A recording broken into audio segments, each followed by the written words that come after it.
So I'm playing a different game today. Different from my usual horror game, I guess. More story based. Oh, did I press the button? I did. Sorry guys, it started.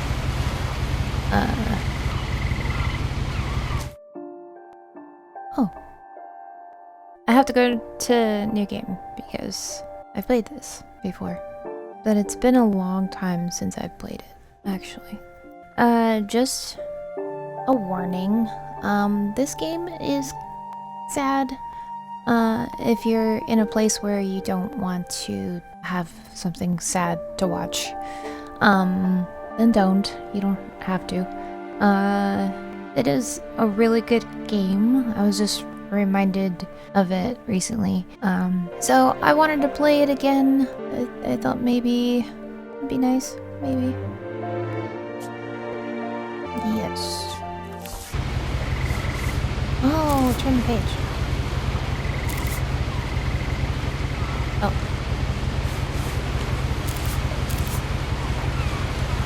Okay. A lot of this isn't going to make sense to you. Sorry. And I'm sorry about that. I'm just going to start at the beginning, with the house.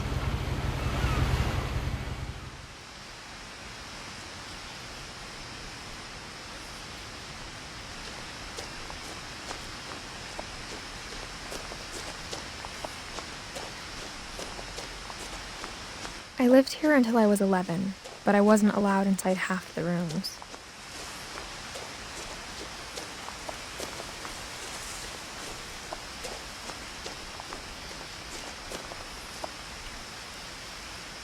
Orca's Island. Is that? Inside the mailbox were bills from 7 years ago, marked Whoa. urgent, open immediately.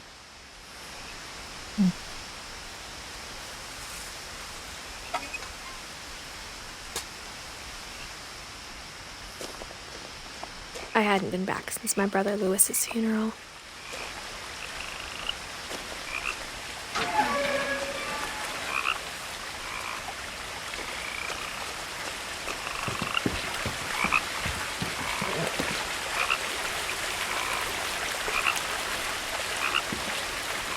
In her will, my mother left me a key, but didn't tell me what it unlocked. Maybe she thought I'd know. Or she thought that the mystery would be enough to bring me back.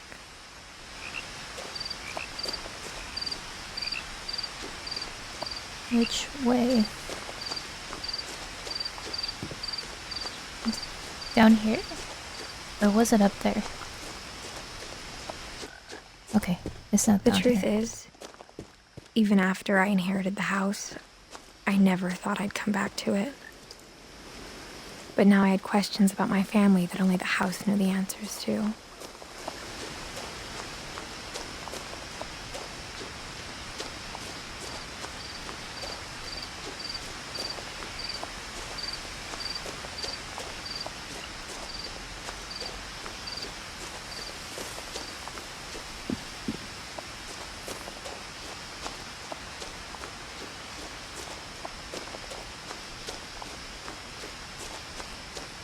No one had driven this way in a long time, but I saw a few hoof prints.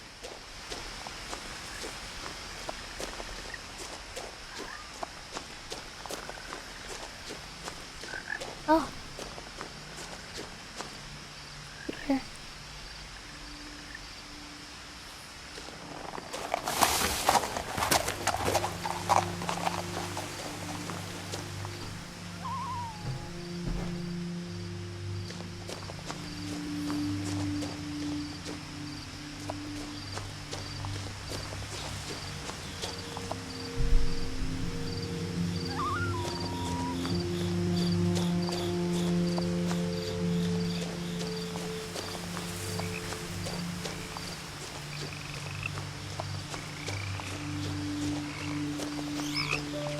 Wow. Look at that house. The house was exactly like I remembered it, the way I'd been dreaming about it.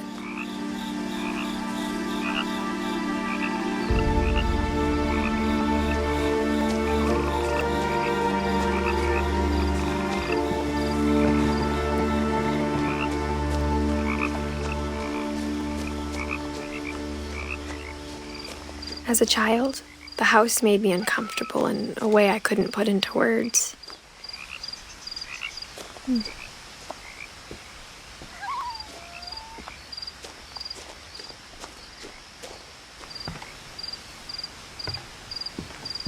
Now, as a 17-year-old, I knew exactly what those words were. I was afraid of the house.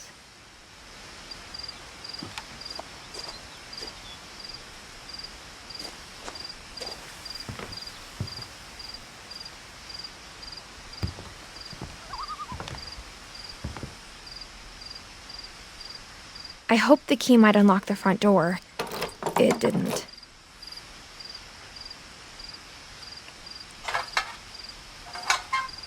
Looking in, I felt like the house itself had been waiting for me.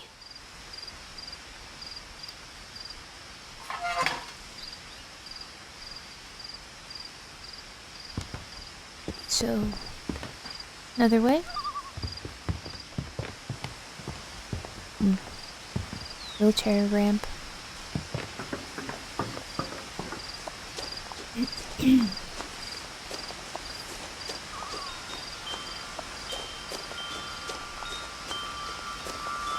Doggy door.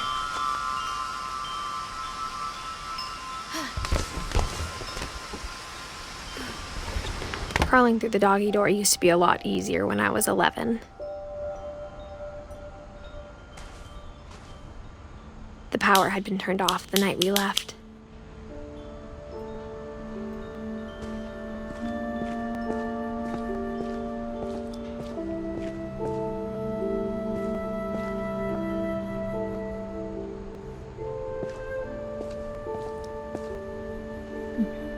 I used to have one of those plastic holes.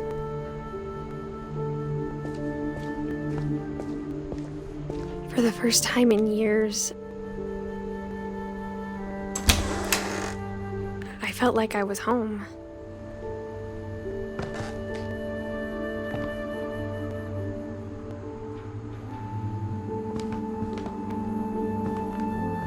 But instead of a family, there were just memories of one.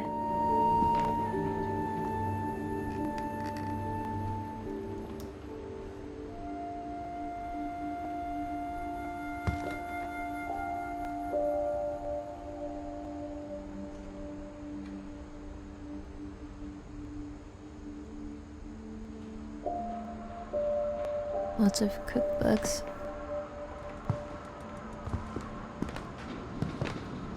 Like how only one restaurant would deliver to our house, so we had Chinese a lot.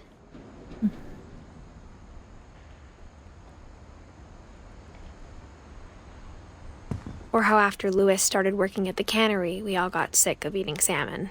Except our cat, Molly.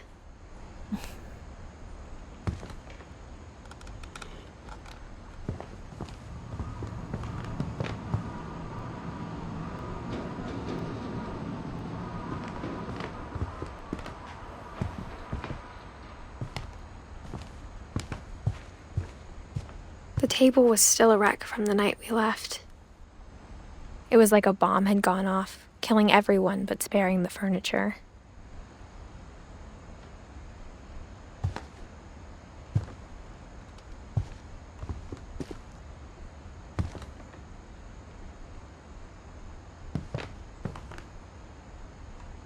It's oxygen. Oh.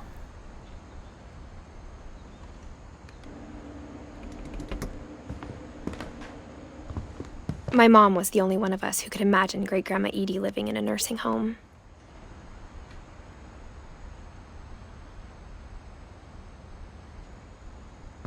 Nothing in the house looked abnormal. There was just too much of it, like a smile with too many teeth. Even the fireplace had a story. Edie told me the bricks came from the original house, after it sank.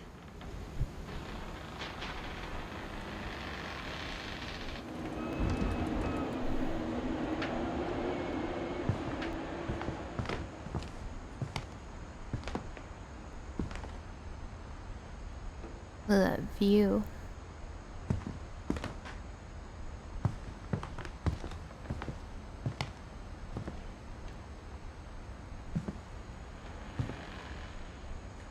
Mom always told me to stay out of the basement, so I wasn't too surprised when the key didn't fit. Hmm.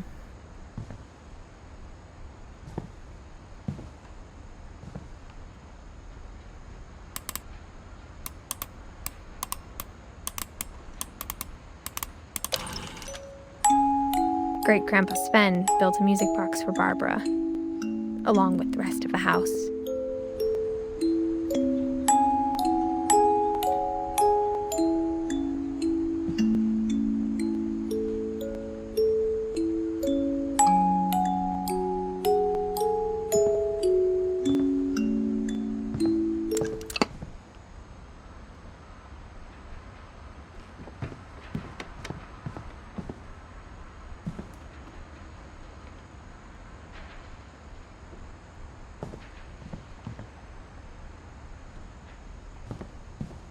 My mom wasn't much of an optimist, but she never stopped believing that my brother Milton was alive. Younger brother went missing. Race mixed Indian and white.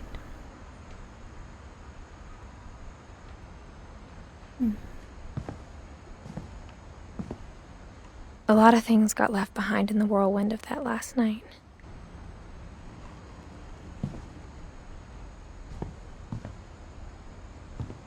That's all sealed. Edie told me once that every Finch who ever lived is buried somewhere in the library.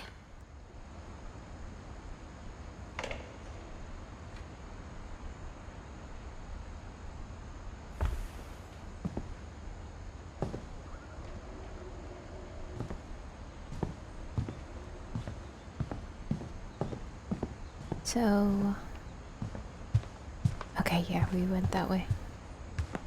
Upstairs.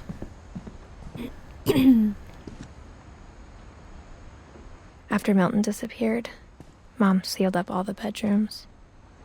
Then Edie retaliated and drilled peepholes.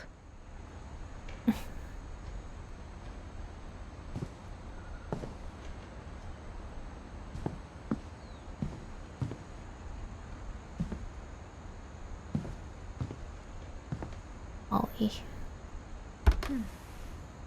Molly always seemed like a girl I could imagine being friends with, if she hadn't died in 1947. Oh.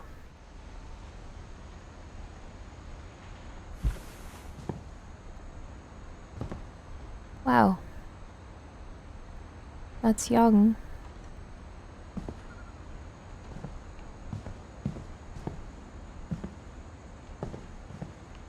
I spent a lot of time playing in Great Uncle Walter's room. I think my mom sometimes regretted not sealing it up. That is pretty cool.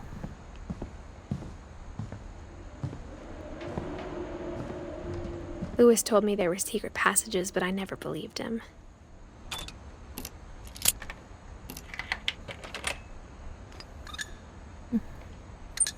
Turns out, my mom was really good at keeping secrets.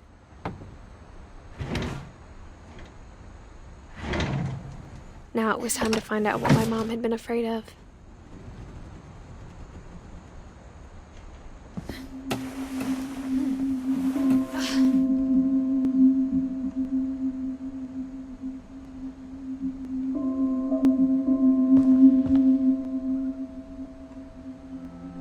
From the paintings on the wall, it was clear my brother Milton had been here before me.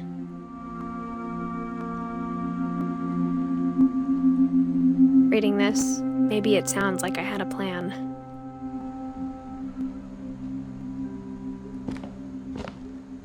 But I had no idea what was behind that door.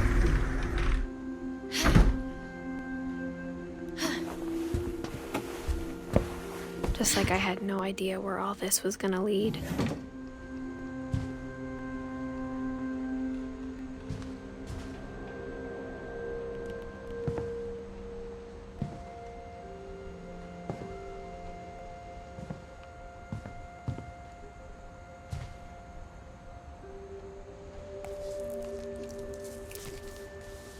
December 13th, 1947.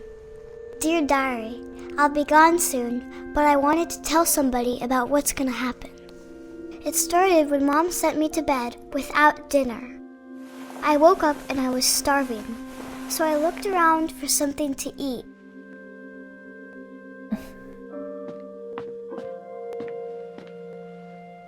The gerbil food was dry, but I didn't mind it.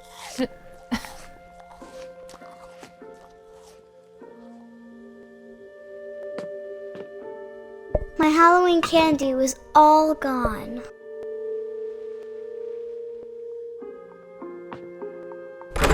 Mom, can I come out now?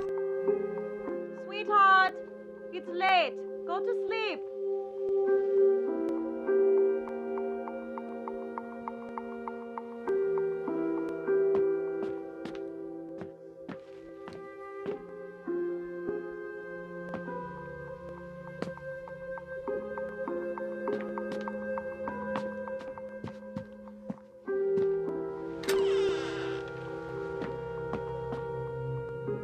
Wow. She's so little. I kept eating and eating. Don't eat the toothpaste. Oh, kid.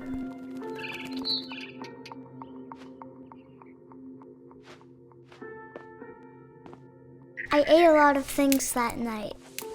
Uh-oh. Oh, kid.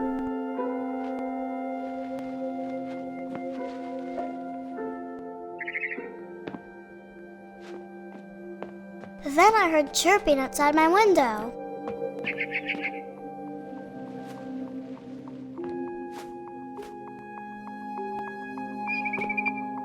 It was a barn swallow going back to her nest. I reached out for her.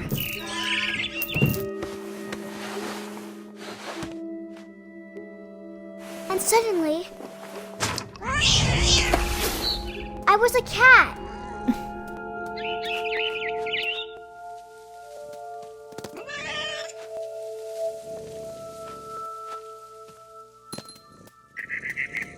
I tried to be quiet, but the bird was really scared.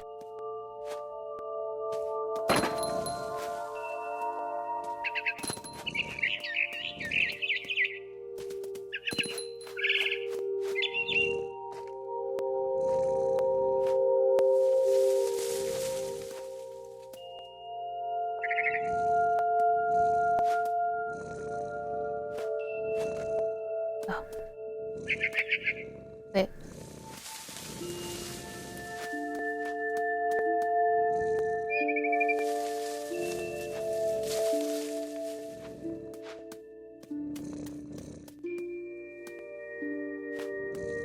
Run away.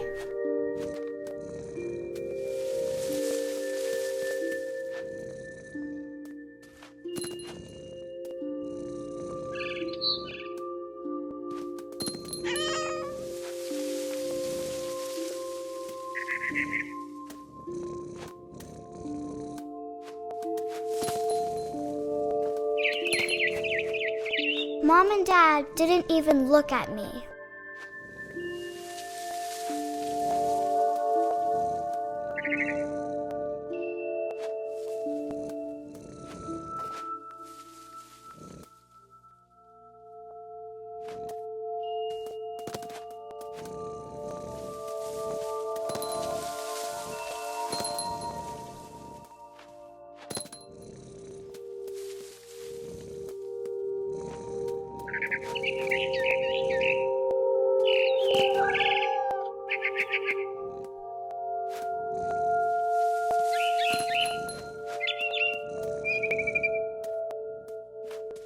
I jumped and I almost got her.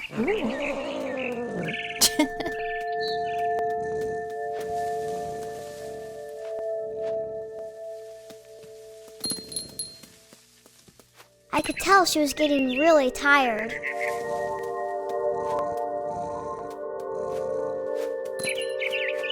Now I was up in the big tree.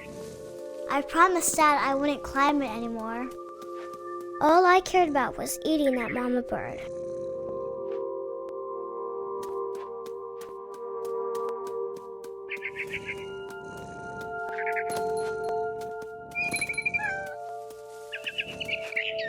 I gobbled her up, Oh! and suddenly, I was an owl. First, all I heard was the wind. Then I heard little teeth nibbling in the grass.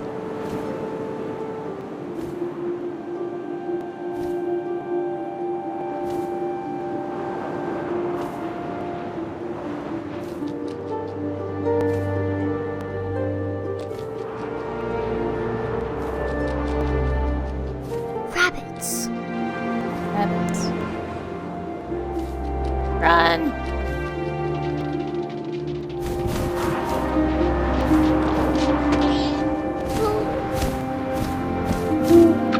I imagined his face looking up and seeing mine through my talons. I swallowed him up, and I didn't chew one bit. Then I flew off to find something bigger.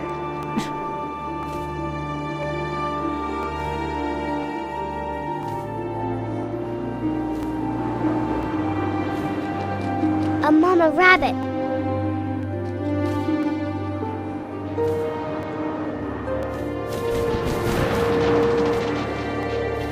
Missed it.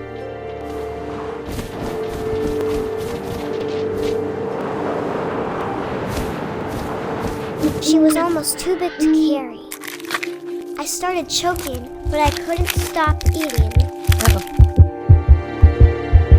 And suddenly, I was a shark.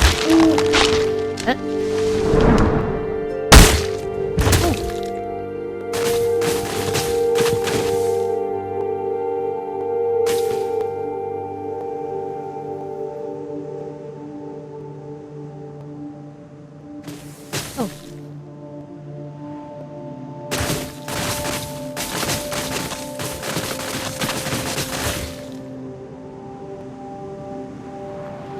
I rolled off a cliff and into the ocean. Now, I was hungrier than ever.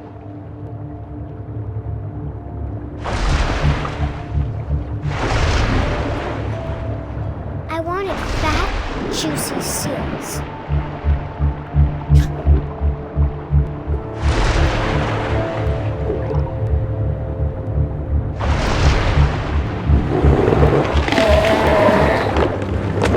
Off her flipper, and it tasted really good.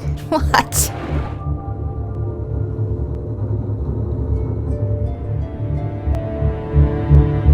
Oh, another one. I grabbed on tight. And when I was so hungry, I jumped out of the water. When I opened my eyes, everything had changed.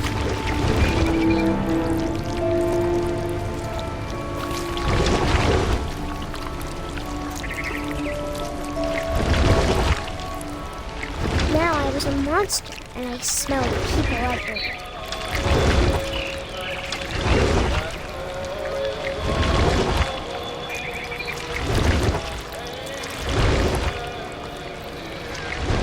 Where am I going?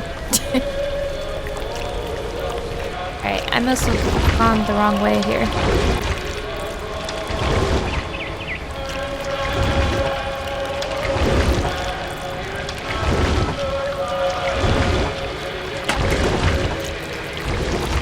Here we go. Yeah. Sorry. I was big, and I moved real quiet.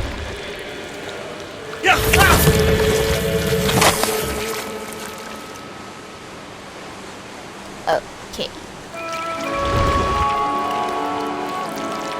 I'm also getting motion sickness, so I'm so sorry. Yeah, I was supposed to go up the stairs.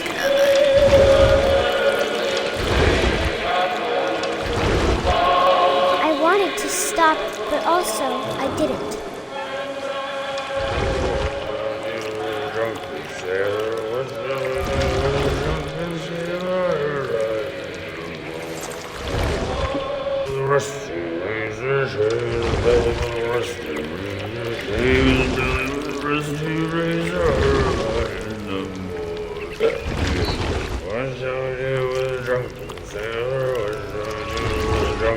Guys, I'm like doing this while closing my eyes.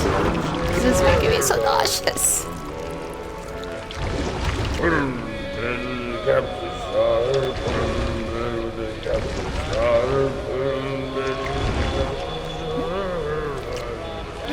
words? Did I miss something? Oh no, it's just the words. After the last passenger, I was still hungry. And across the water, I smelled something new.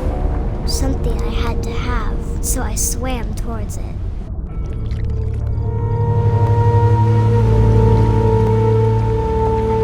I slithered onto the sand, and the good smell went into an old pipe.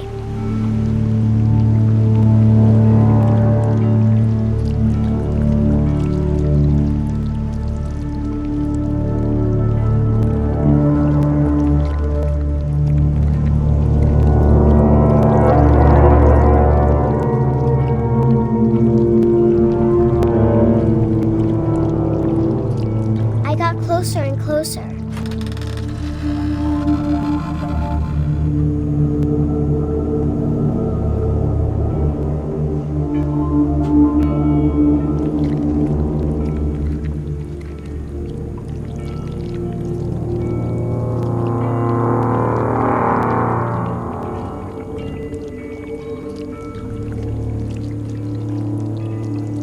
All my stomach started growling.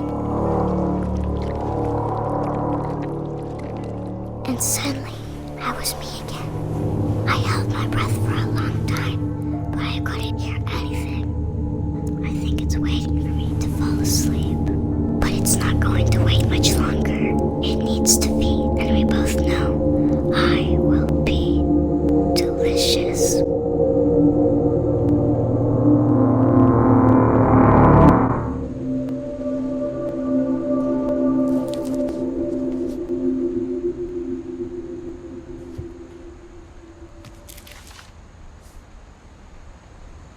I'm not sure if I believed all of that, but I'm sure Edie would have.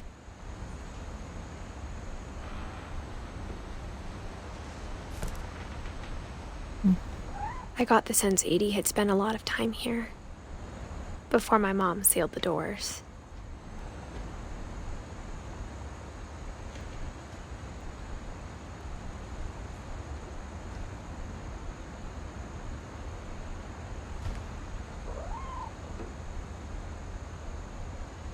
Kitty.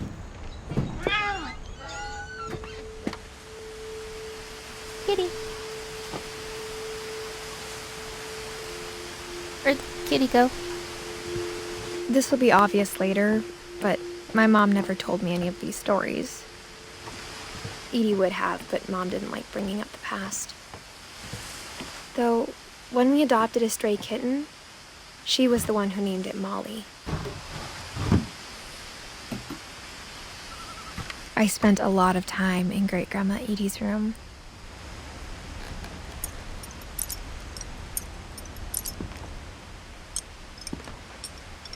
Oh.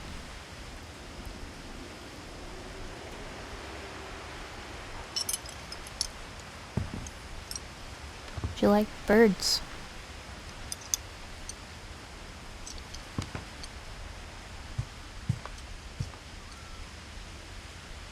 Edie gave a big interview about a mole man living under the Finch house. My mom was furious.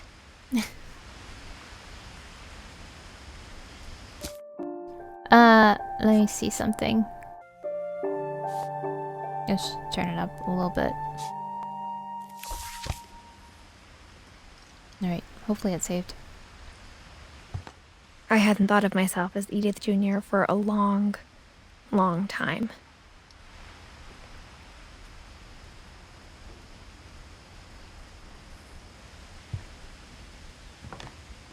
One summer, they evacuated the island, but Edie refused to go. For a few weeks, she was a celebrity. Stubborn. When Edie told people Sven was killed by a dragon, she could also have said he was building a dragon-shaped slide that collapsed. She could have, but she didn't.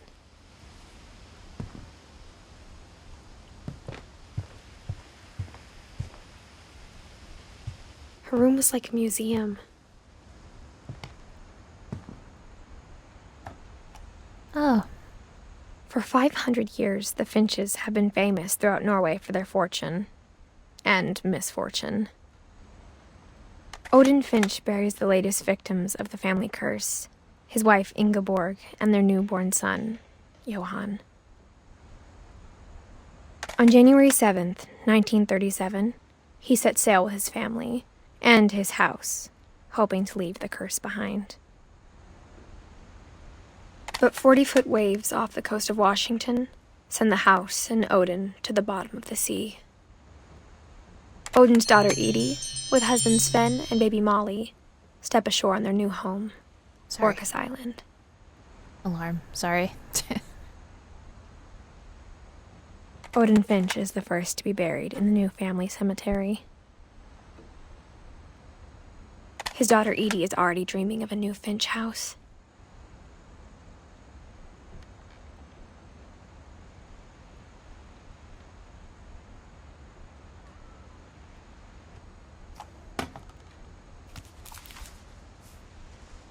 Whatever's wrong with this family, it goes back a long ways.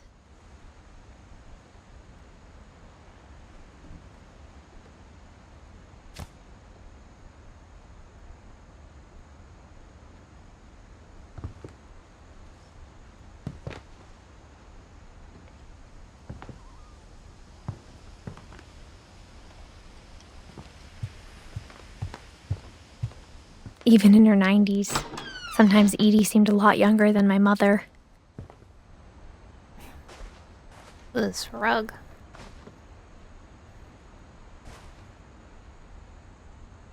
The only trace Grandpa Sam's first wife Kay left on the house was the pink bathroom. It was a pretty big trace. Yeah.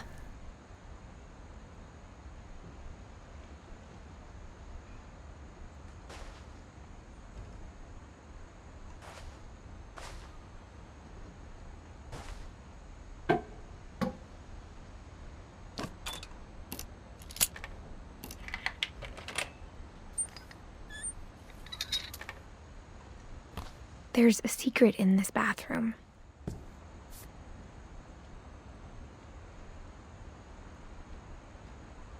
In the cabinet? It's in the last place you would look.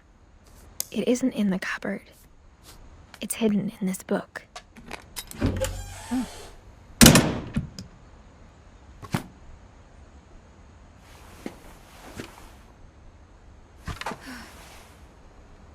Dark room? In the walls? Sven gave Sam an old camera he'd refurbished. He never put it down.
I knew Grandpa Sam had a twin, and that he never talked about him.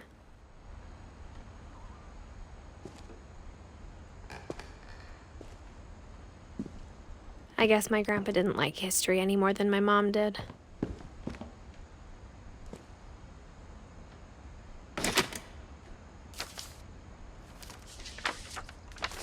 How I Want to Remember My Brother by Sam Finch.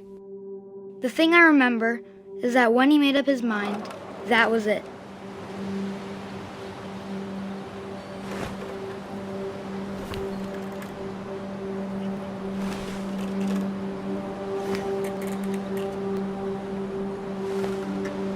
My brother said he'd die before he ate another mushroom. And he did.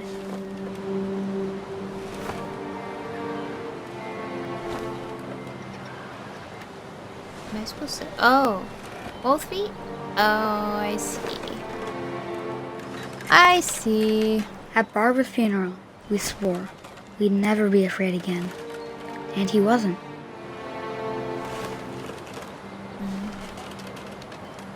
I think Calvin always wanted to fly. Sam! Calvin! Dinner's ready! Coming!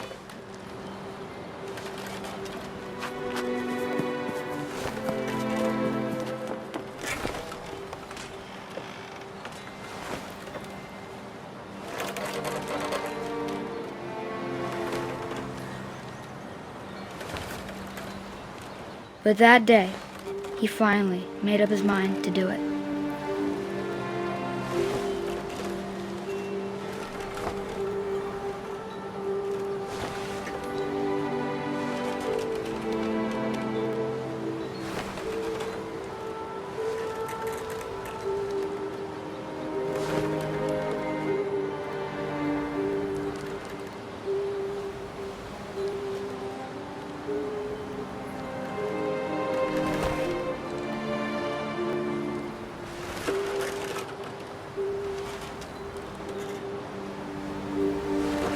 I told him going around was impossible. Maybe if I hadn't said that, Calvin! I'm not gonna tell you again! or maybe if the wind hadn't picked up, then maybe he'd still be here. But I doubt it. I think he'd already made up his mind. That's what I want to remember about my brother.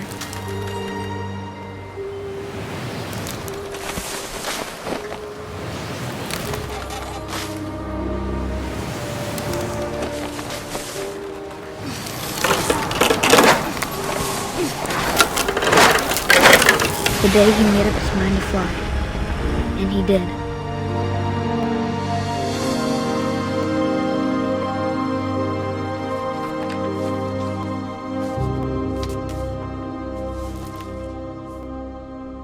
Calvin's story felt strangely familiar. When I was younger, I remember trying to do the exact same thing. Okay, so Molly died at 10, and Calvin died at around 10 as well. Sorry.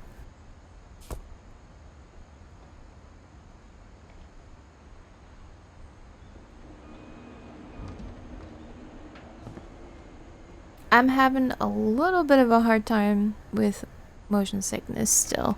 I don't know. I think it's just After the funeral, Edie roped off Calvin's half of the room.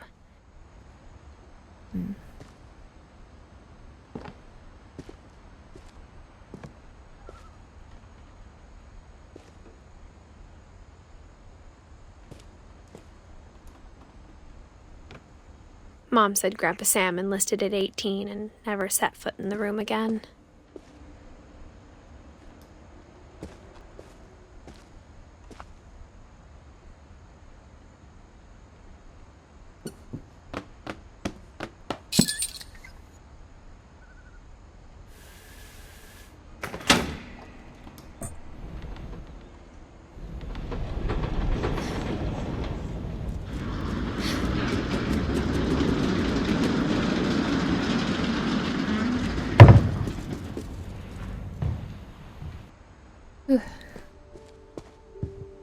The passages were a pretty tight fit. They'd obviously been built for smaller hands and bellies.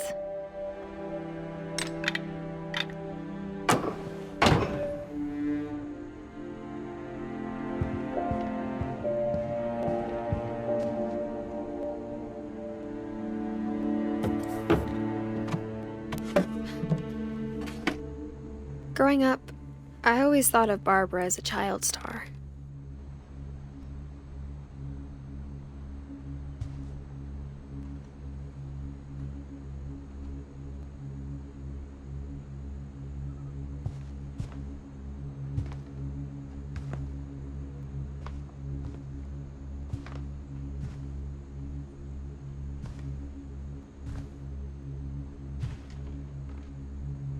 Oh.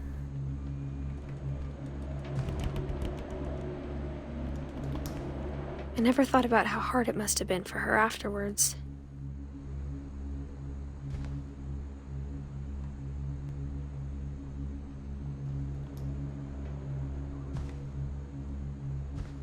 Strange labyrinth?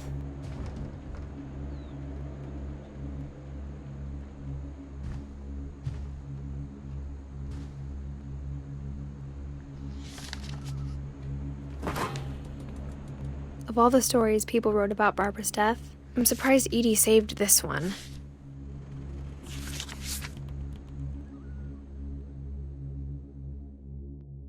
Old Jack here with another ghastly tale inspired by America's most unfortunate family. I'm calling it The Surprise Ending of Barbara Finch. As a child star, Barbara was famous for her scream. Now at 16, she was all washed up. A has-been. But in a lucky break, she'd been asked to perform her signature scream at a local convention for monster movie fans. It was just the boost her career needed. Unfortunately, her scream hadn't aged well. Getting better. I think you just need the right motivation.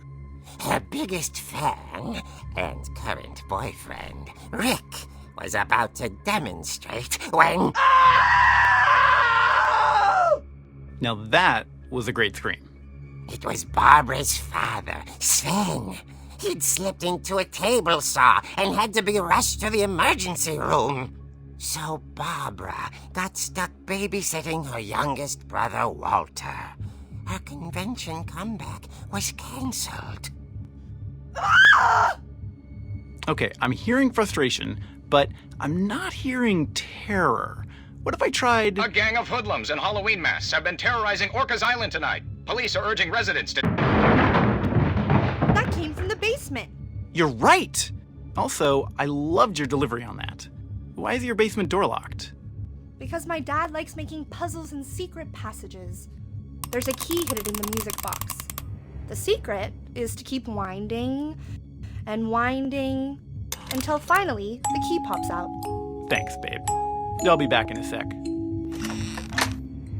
20 minutes later, Rick hadn't returned. So Barbara went to look for him, right on cue. She reached for the music box. Oh. And as she wound the key, she listened for Rick, but the house was silent.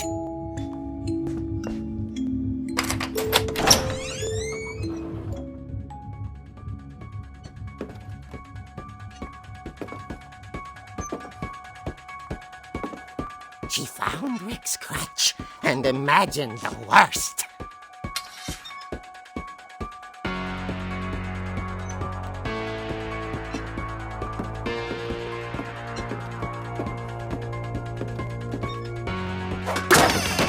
The gang's leader is the infamous Hookman killer, Dr. Carl Hamill, who impaled and then ate his family 10 years ago tonight.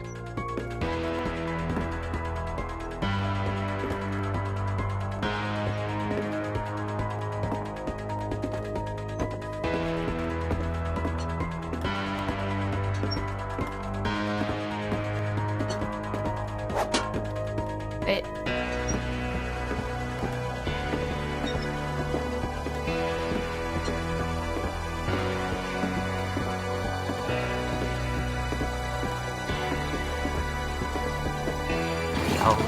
Finch rattled and grew still.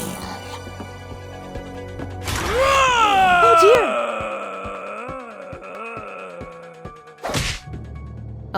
Oh! Rick? Barb, relax. I was just trying to scare you to help you find your scream. Well, I'm not scared, Rick. I'm furious. Then act furious. All I'm getting from you now is that you're hurt and confused and you... Oh boy. She threw him out, but she kept a little something to remember him by. Barb, have you seen my other crutch? And she was still holding it when she fell asleep watching the late picture show. Hours later... Barbara! Walter, what's going on up there? Ah! Okay, I'm coming up, but if this is a trick, you're dead, Walter.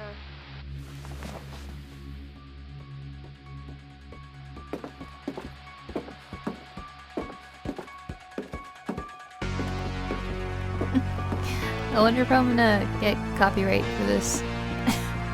God, I hope not.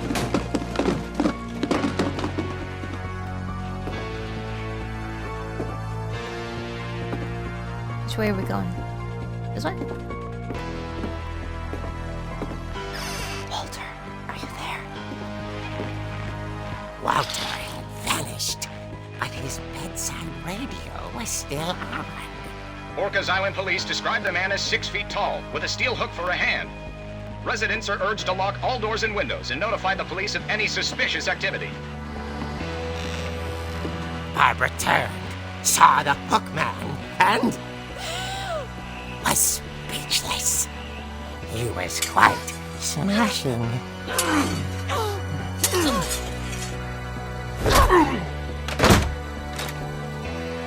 And here he was. He couldn't get enough of Barbara. Okay, Barbara, there's gotta be another way out of here. Oh.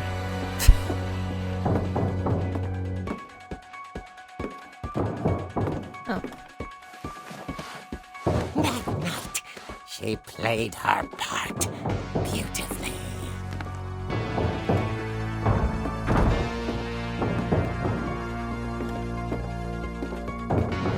She thought about abandoning Walter, but just couldn't do it.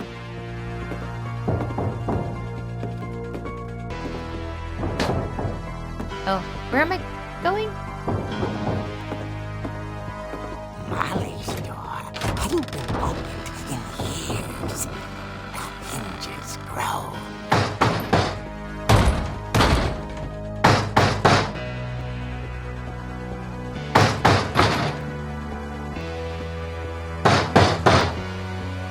Oh.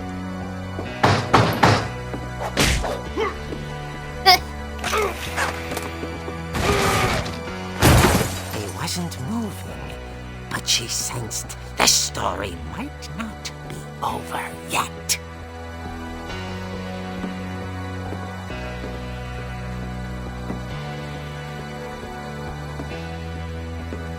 Are we going downstairs?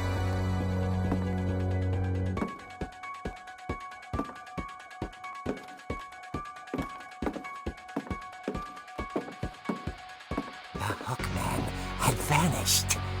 She listened for his breathing, but all she heard was...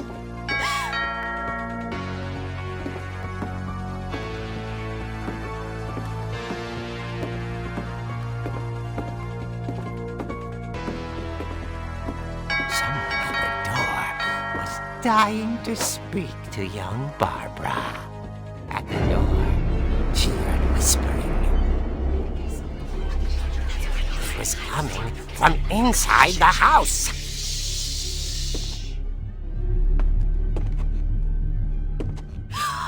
Oh dear. The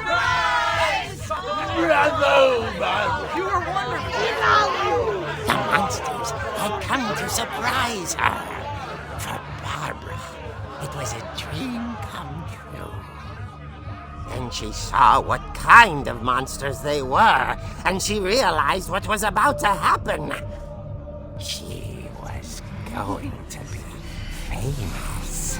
And with her final breath, Barbara Finch gave the performance of her life.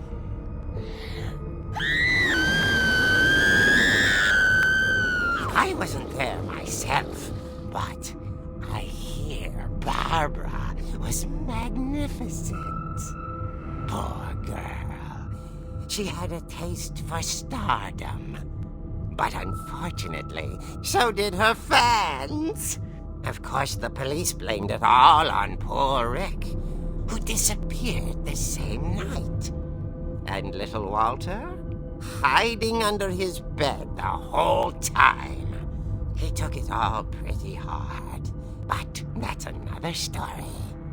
As for Barbara, tucked inside the music box was all they ever found of her. Her ear.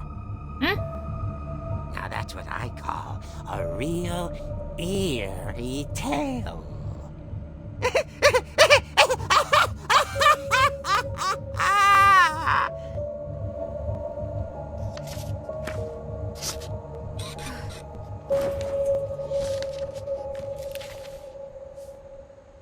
Edie told me all Barbara wanted was to be remembered, as absurd as that comic was. Maybe what Edie saw was a happy ending. She died young too. Man.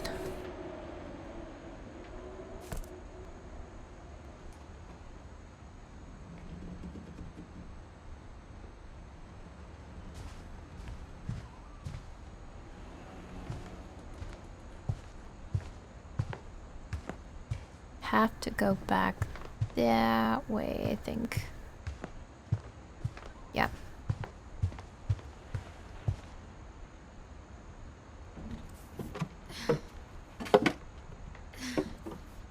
I guess now I know why Mom didn't like me playing with the music box.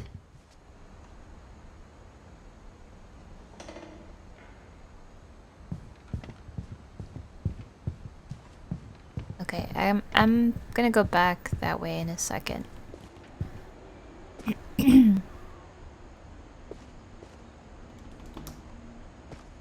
Okay, was this door locked then?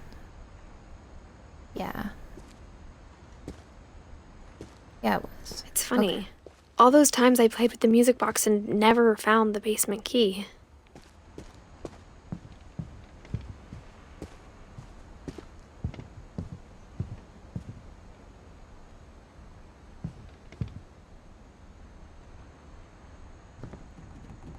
Whenever people ask me about my family, the first thing they always want to know about is Barbara.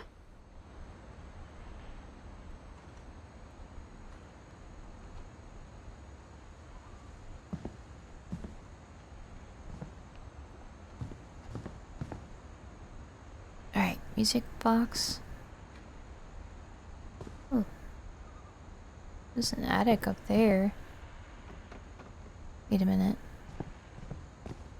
Mom must have locked the third floor stairs on the night we left. I'm gonna be honest here. I have the worst motion sickness. I don't know what's going on. That's why I'm being like really quiet. I'm trying so hard not to puke. Ugh. Let me try and tough it out. I think one of the reasons is I didn't sleep well for one, and then ate horribly yesterday, ate bad today, way too long to eat. Like, motion sickness just really gets me. I've been on the bus a ton, so there's that too. Okay, music box. Sorry, I rambled. Music box. Where was that? Where was the music box? Was it up here? I wonder if that comic was right about there being a key inside the music box near the basement. Oh, it's downstairs.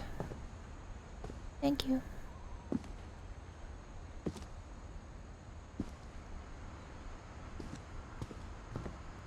There it is.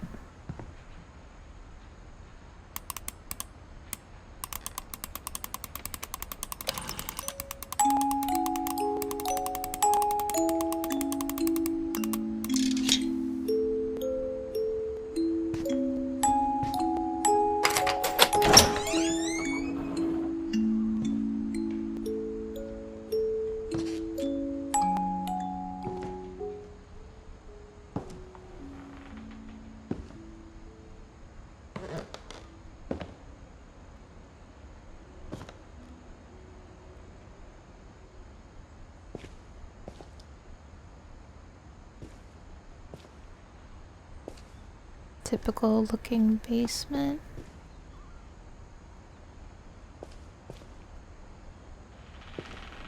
Mom said the basement was off limits, unless I wanted another tetanus shot.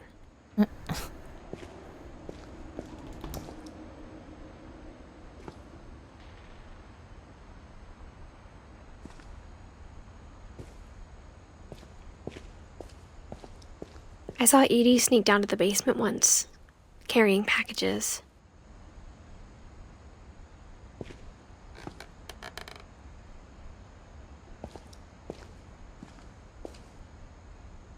Oh. I thought maybe she was hiding presents.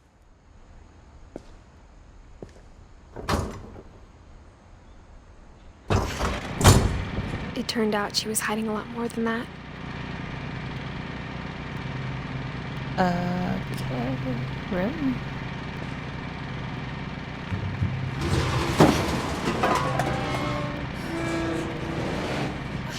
Whoa.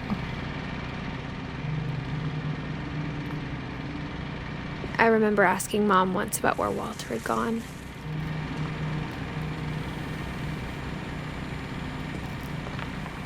She said after Barbara died, he got as far away as he could.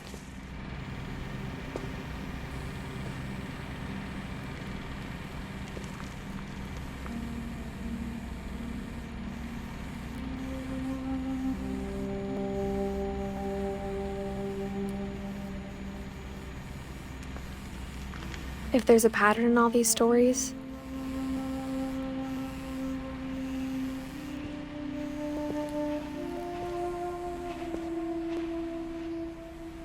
I think it's that none of us has gotten very far.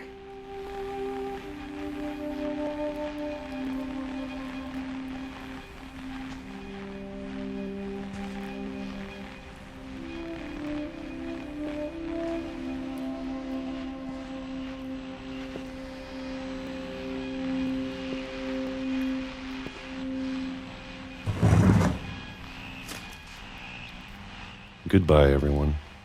I can't believe I've been down here for 30 years. On that first day, after the shaking started, I didn't think I'd survive a week.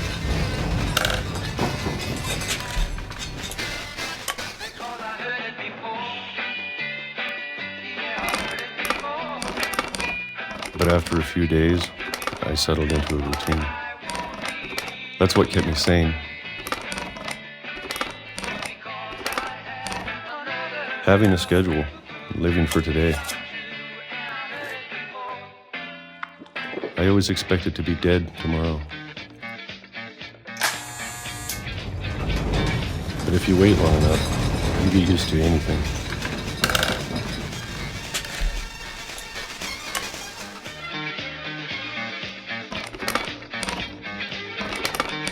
Even a monster on the other side of the door starts to feel normal. Almost friendly.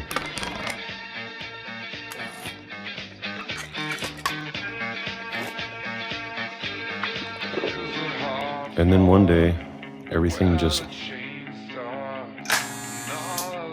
stopped. Whatever that thing was, it was gone. Maybe it got tired of waiting. Or maybe I just got tired of being afraid.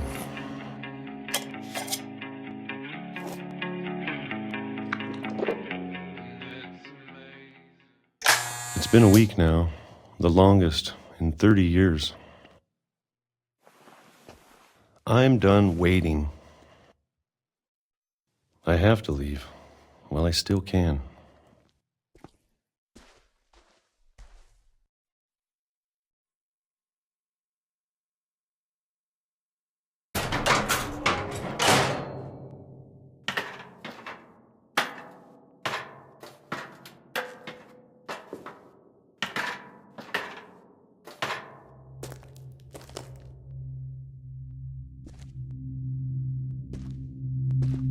I know it's out there, somewhere.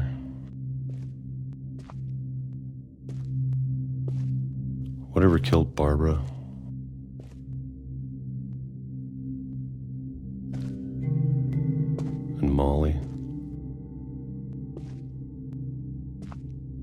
second, Calvin.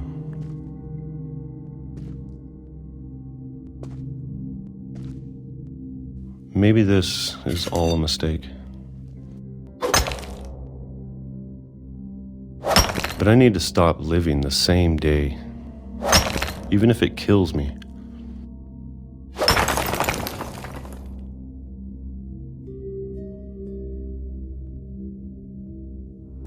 Whatever's out there, I want you to know I'm ready for it.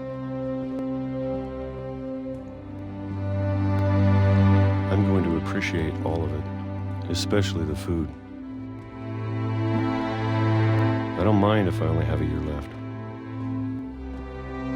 or a month, or a single week. I'd be happy with one new day. I can already imagine the sun on my face.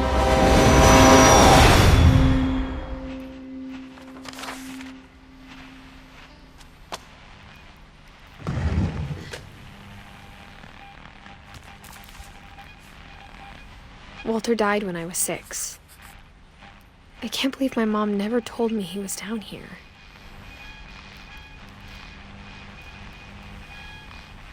Oh.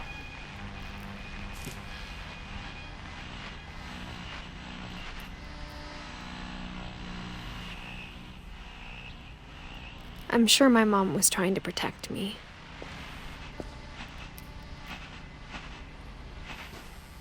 Yeah.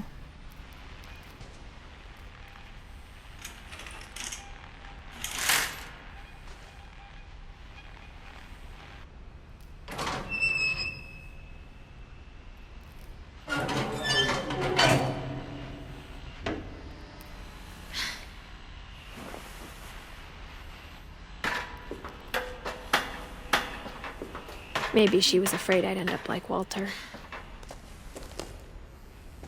But if she never told me about an uncle under the house, I can only imagine what else she was hiding.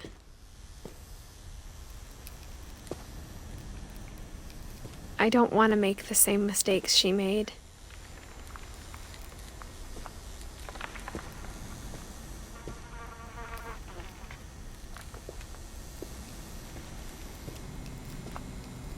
Trying to bury something that's still alive.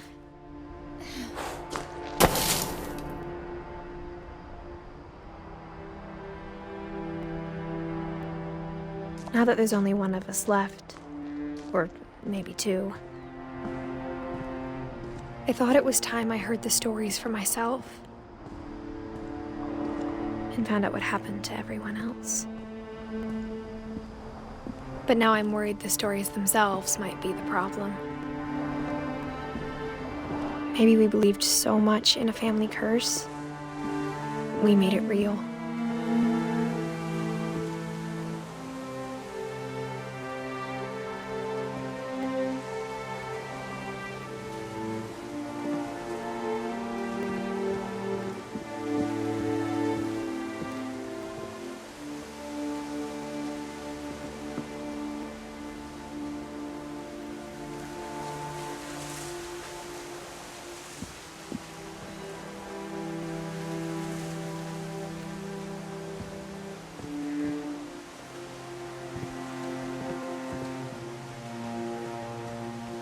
I don't know if I should even be writing this.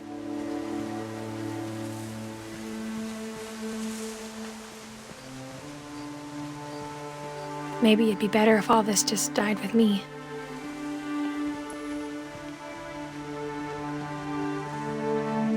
But I thought you should know about your family.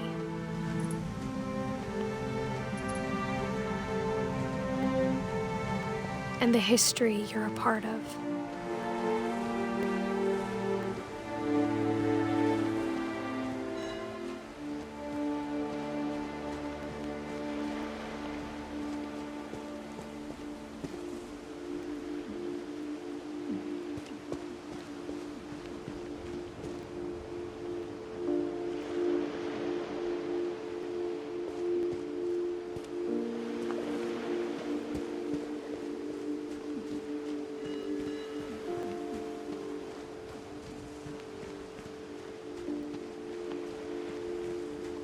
Though to be honest, I feel as lost as you probably do right now.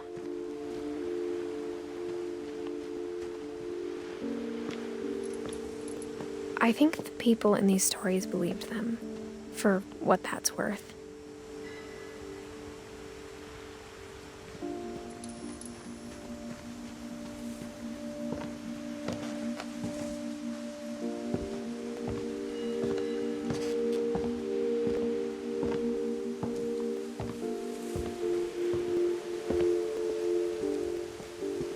And when you look at the house, that history of imagination and stubbornness and madness, any of it seems possible.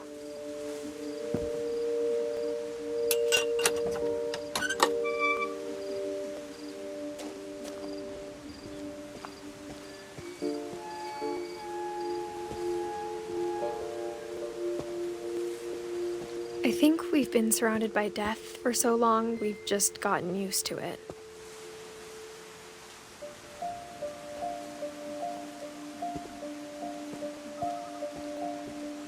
What kind of family finishes building a cemetery before starting the house?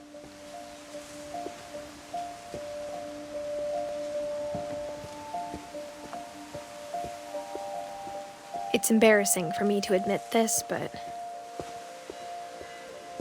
the pet cemetery made me more uncomfortable than the human one.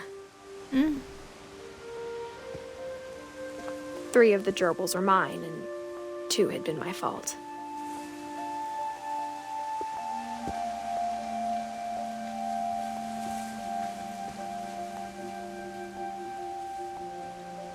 I have a cat, Lucy. We used to have a snake named Charlie.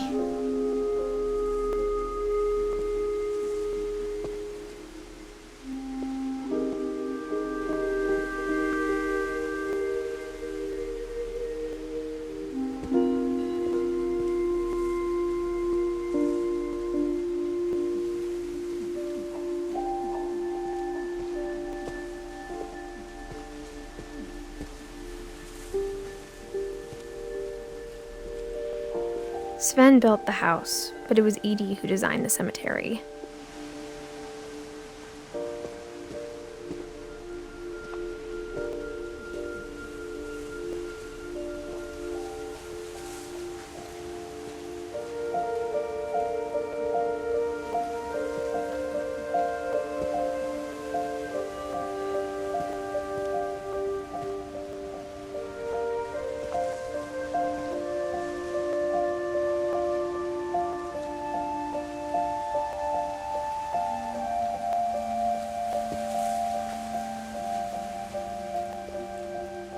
She was born on Halloween and died on Halloween. Wow.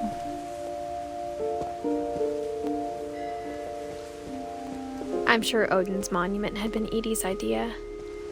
My mom was always trying to move on, but for Edie, the past never went away.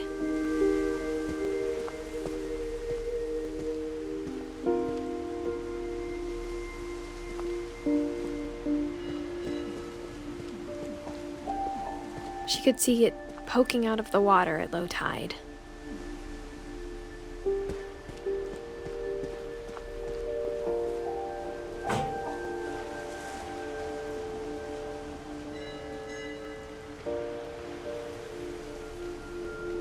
Edie said she dreamed about the old house every night.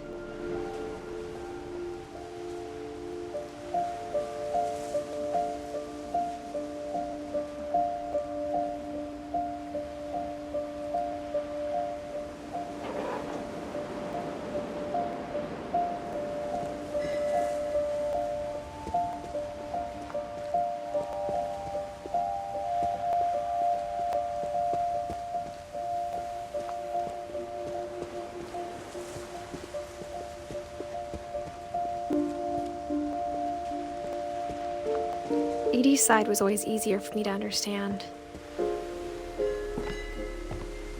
But the older I get, the more I can see where my mom was coming from.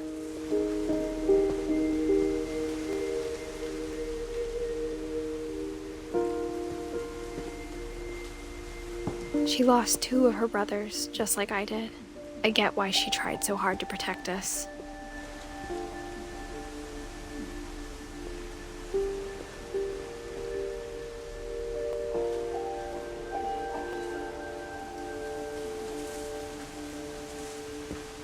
We never found Milton's body, so my mom insisted we were putting up a monument, not a tombstone.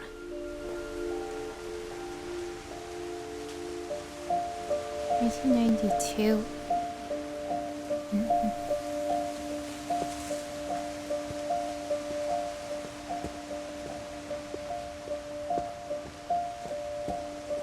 There's so many things I wish I could ask my mom now.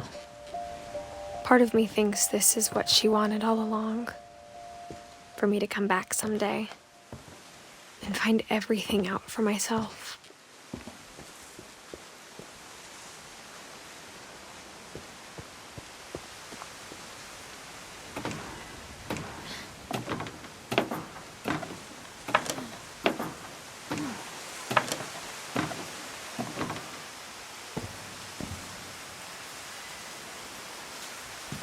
But looking back on it now,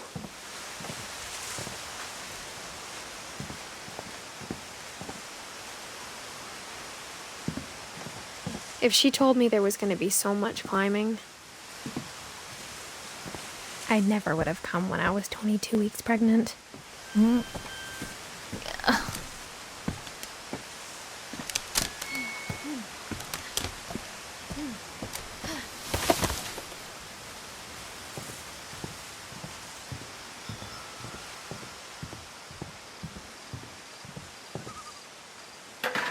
I never met Grandpa Sam, but I think he and my mom had a lot in common.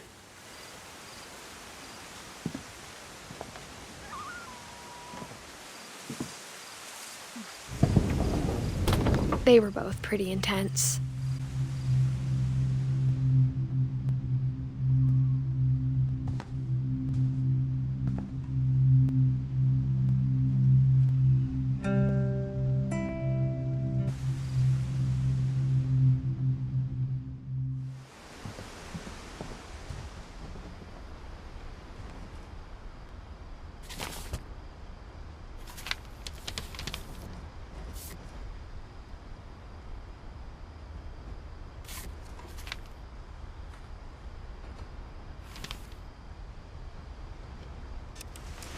Dawn, I promise, you'll never forget this weekend. Yes, sir. These memories are gonna last a lifetime. Am I gonna have to shoot anything? It's a hunting trip, Dawn. Shooting is strongly encouraged. I like focus. What? Perfect. It's gonna rain the whole weekend, isn't it? Please just take the damn picture. Hey, language. I will never forget this weekend, Dad. Okay, got it. I'm gonna take some pictures, okay? Just be careful. That camera's older than you are.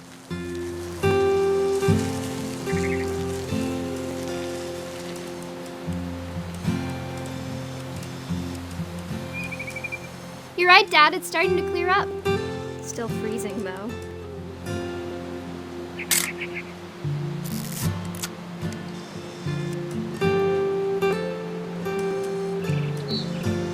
Oh, bird. Aw.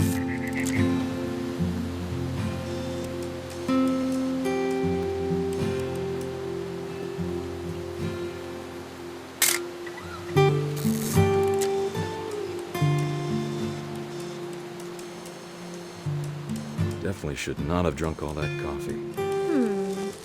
Hold still while... Hey! That's a keeper. I'm just saying, I'm not always gonna be here, Dawn. You'll need to remember this stuff, if you want to survive. I'll be fine, Dad. You know who else thought he was gonna be fine? Some guy who died. Dawn, I'm being serious. I know, Dad. You're always serious. Doesn't being out here make you want to chill out? Well, to tell you the truth, I haven't been out here in 20 years.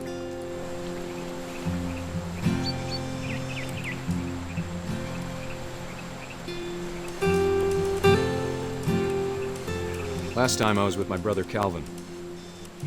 Man, that was a great trip. Your grandpa Sven taught us how to fish, how to build a fire. We found an old logging trail. There were deer everywhere. I bet if I could remember where that trail was, we'd spot a buck for you in no time. Give me a minute to check the map.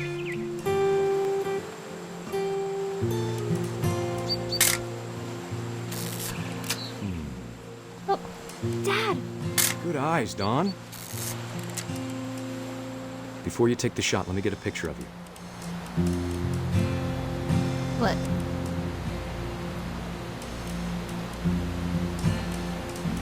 Dad, I...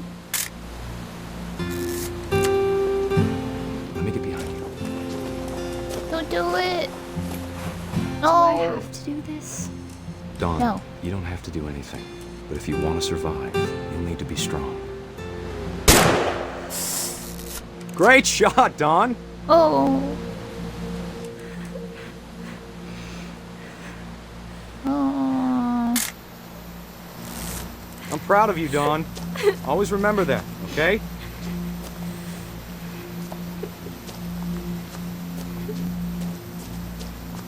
Dad, it's twitching. I think That's it's totally normal, Dawn. Just focus on the camera. Try not to think about...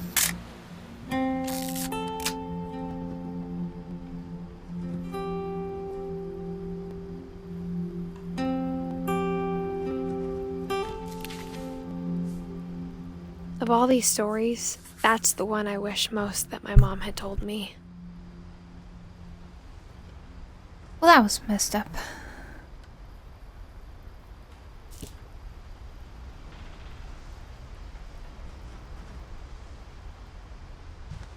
Sam spent his life shooting photos, but Mom said he got nervous being in front of the camera.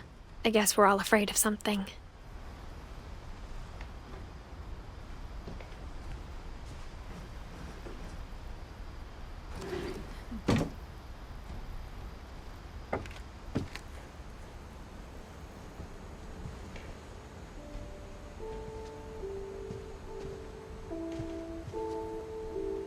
Oh, MREs.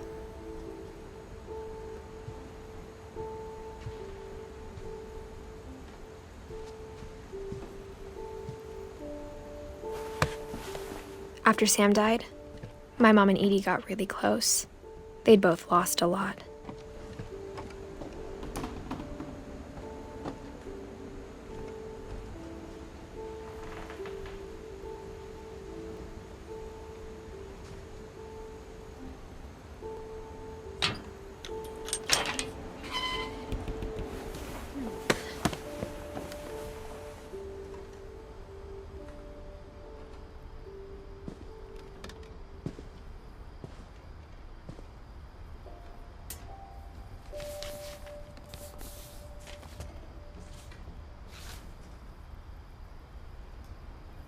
What does it say?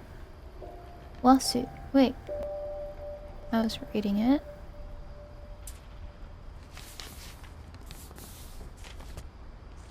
Lawsuit has been filed against you. Dear Kay, do you remember the way Gregory used to laugh when he thought he was alone? Like something funny was happening, but only he could see it.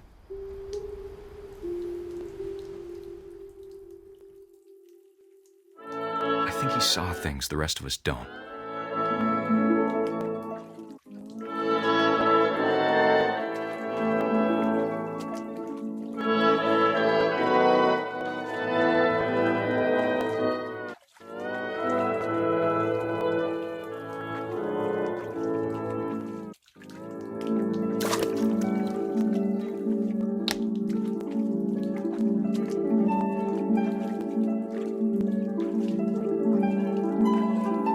Bartend over, Gregory. It's time to...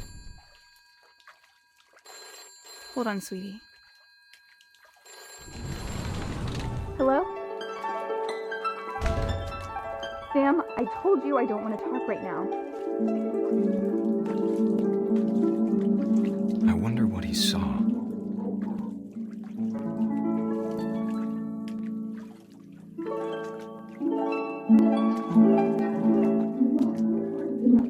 Oh, can you jump? Wait. Yep. What his world was like. He reminded me so much of Calvin. Lost in his imagination.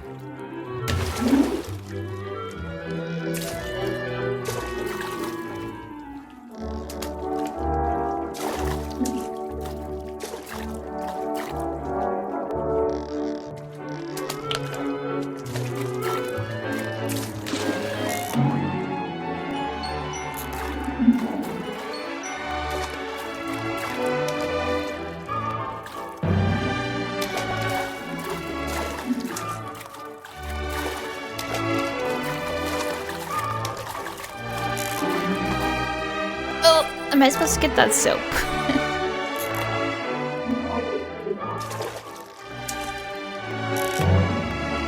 I know how silly There it goes. sounds.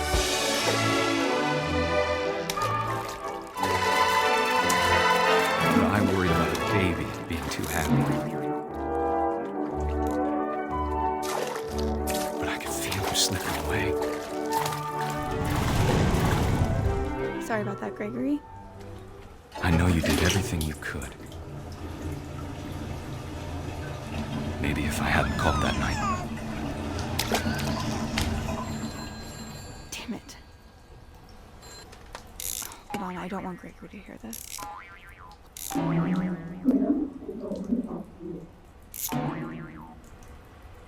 I wish he could have told us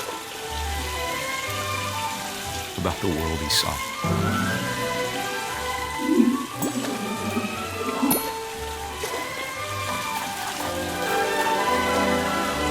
There's so much I don't understand about Gregory, about everything.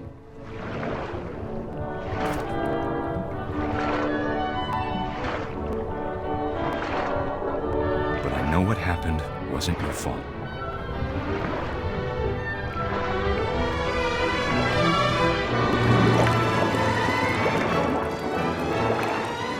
I'm sure he's happy. He'd want you to be happy too. Good luck, Kay. Love, Sam.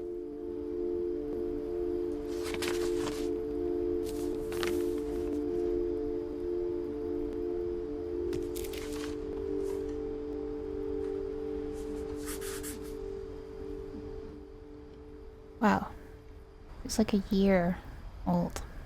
He's like a toddler.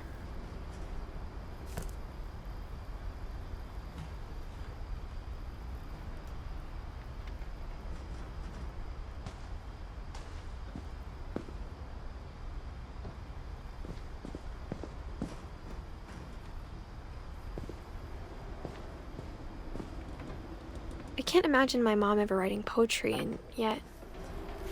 A poem for Gus, who always said the wedding was a bad idea. Our father never hit us kids, at least not very hard, before the day my brother said with teenage disregard that he'd be dead before he'd see a wedding in our yard.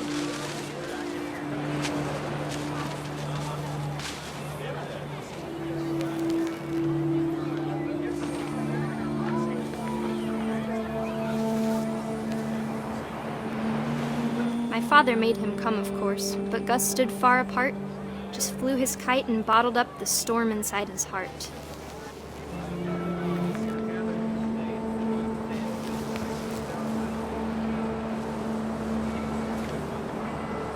I tried to talk him out of it, but though he'd never met her, "We don't need a stepmom," were the words that I remember. We're down to husband and wife. You may kiss the bride.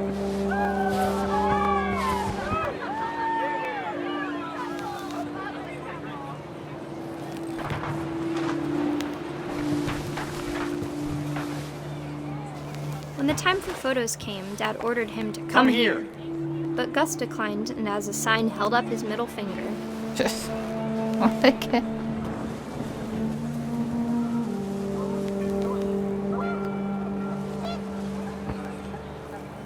wind picked up, and panicked geese appeared and quickly went. But all the humans did that day was go inside the tent.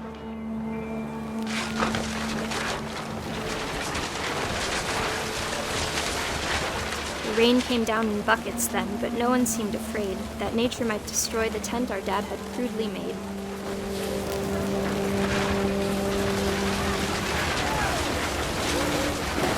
The thunder sounded much too close and full of angry power. But all my father said to this was, "Make the music louder."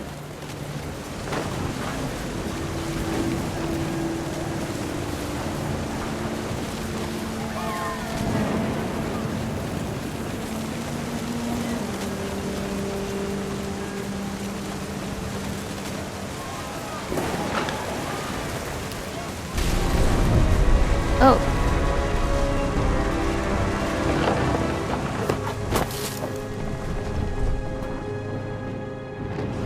I wish that I could truly say I thought about you on that day. Out there on the beach alone, just you, the wind, the sea, and foam. But I didn't, until we found you.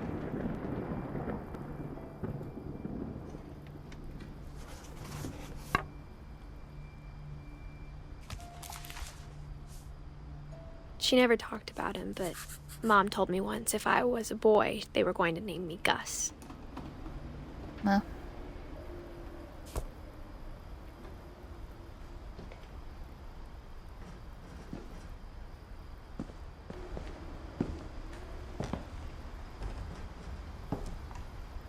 Oh.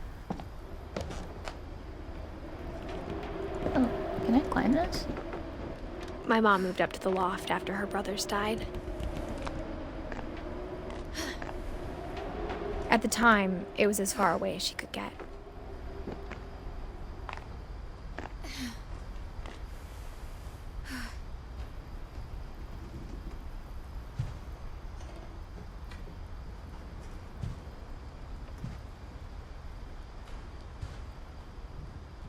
My mom moved to India a week after graduation and got a job teaching English.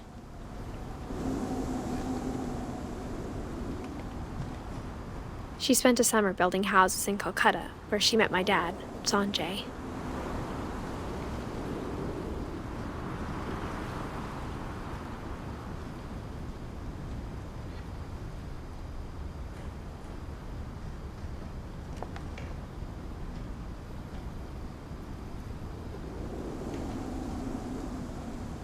Your helping hands create safe places.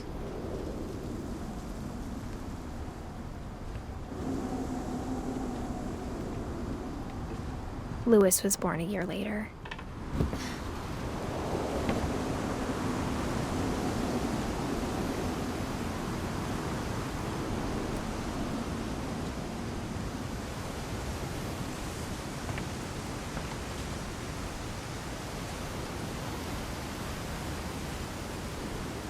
When my dad died, I don't think Mom knew where else to go.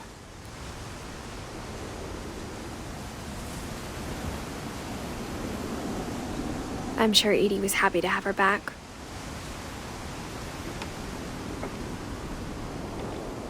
And to see kids in the house again.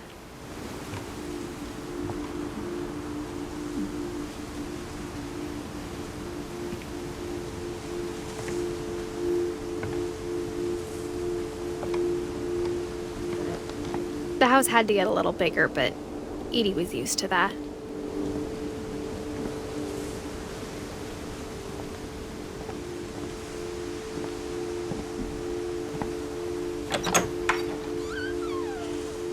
And for a while, things were good.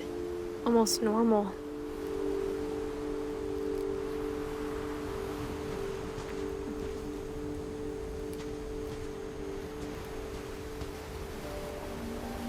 But it didn't last.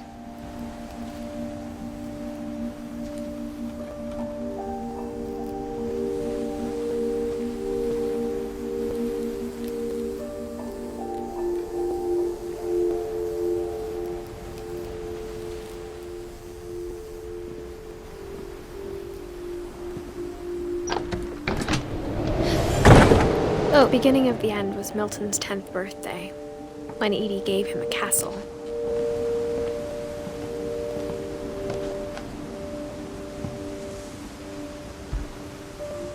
After Milton disappeared, the only thing he left behind was a room full of paintings.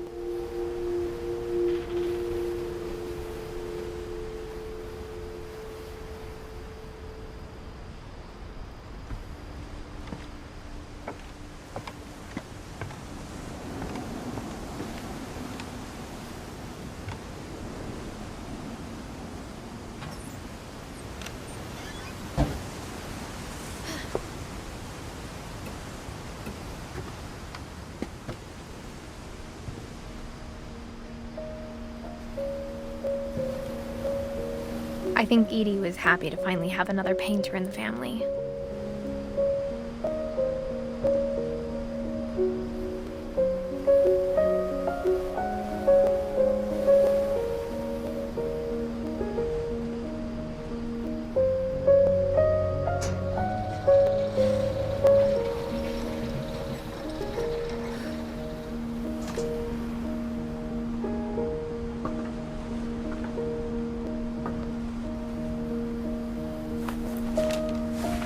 Milton Finch in The Magic Paintbrush.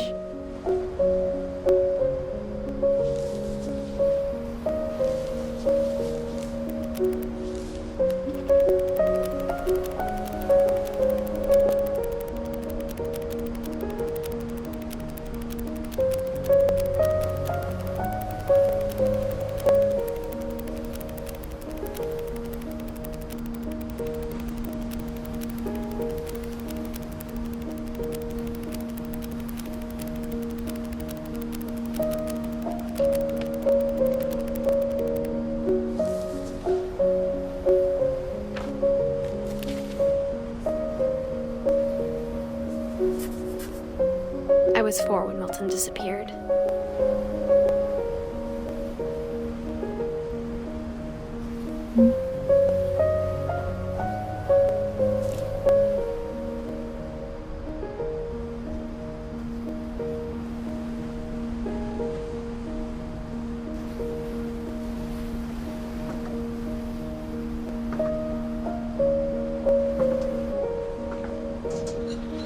Mom spent months searching for my brother. Then she sealed the doors.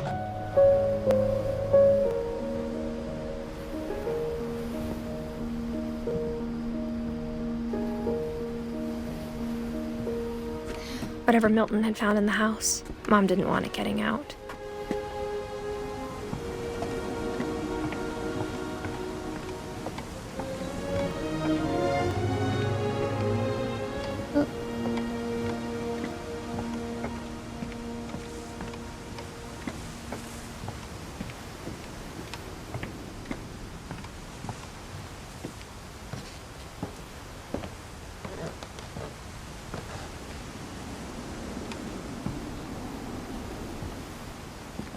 Mom definitely blamed Edie, but I think Louis blamed himself.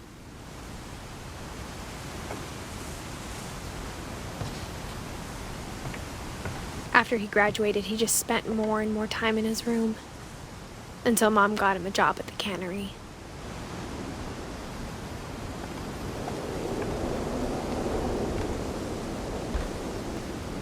Everyone always told me to stay out of Louis's room, except Louis. Nicholas.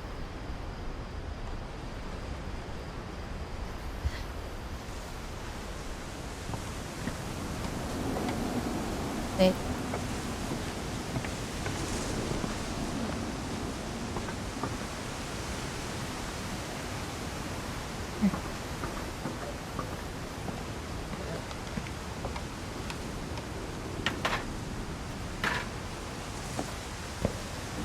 This place is nuts. Imagine if this was real. How cool.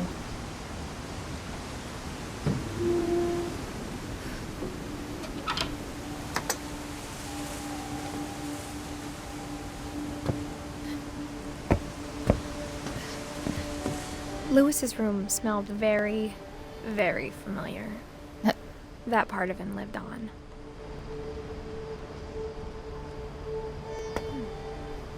No, I don't want to leave. Nope. Nope. Don't want to leave. Go back.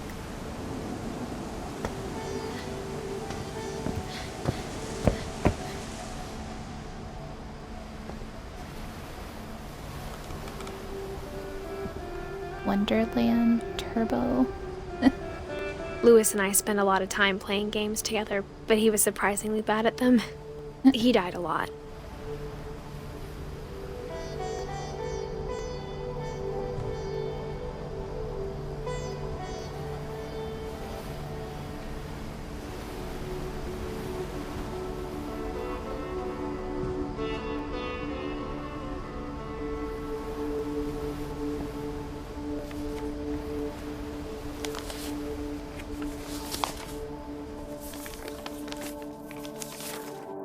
Dear Mrs. Finch, as Lewis's psychiatrist, I can understand your desire for an explanation. As I see it, the trouble began in January, shortly after we convinced your son to seek treatment for substance abuse. Newly sober, I believe Lewis first noticed the monotony of his daily life.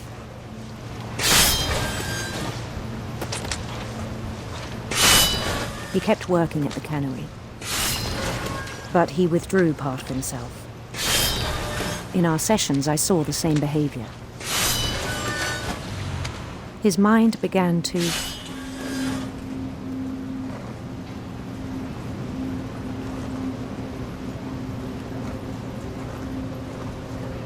Began to what? wander. Oh. Oh!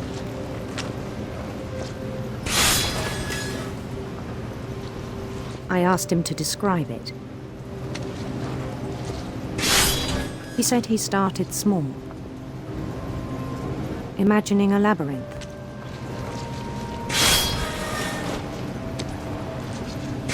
He'd feel his way about.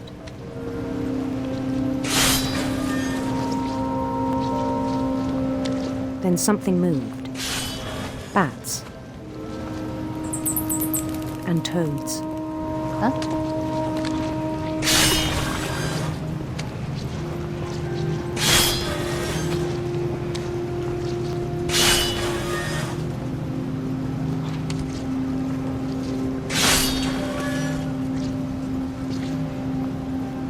How do I get out of here?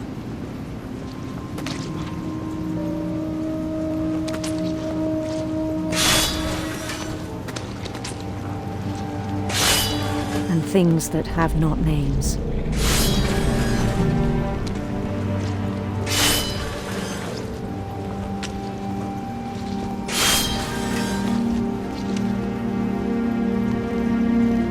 He knew it was all in his head.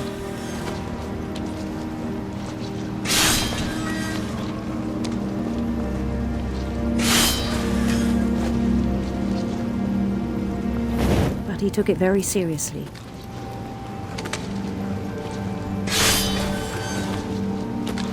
I had hoped he'd find himself.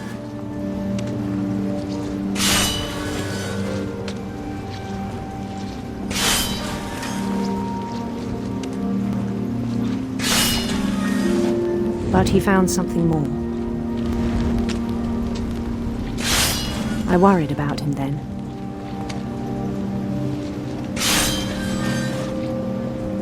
Daydreaming at the cannery.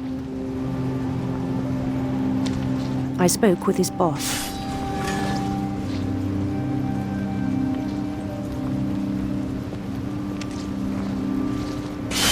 But he said Lewis had become a model employee.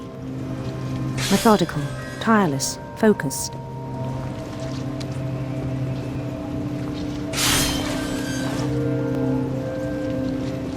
Like a whole new Lewis. So I let him go on.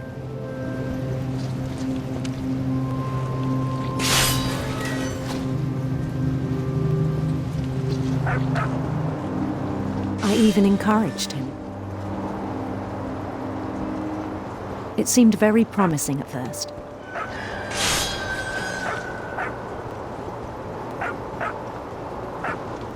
He told me he'd made a new friend.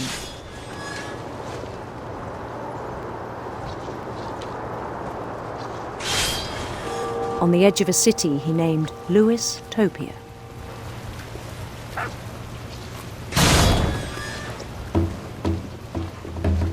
built the city up slowly, brick by brick. Then he made musicians.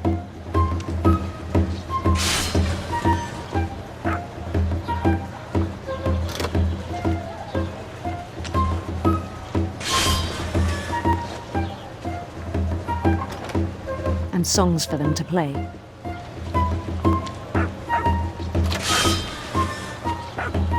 He talked about starting a band.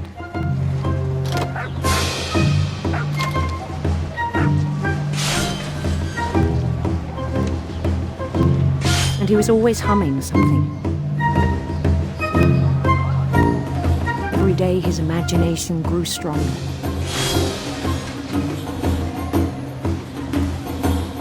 He no longer spoke at the cannery.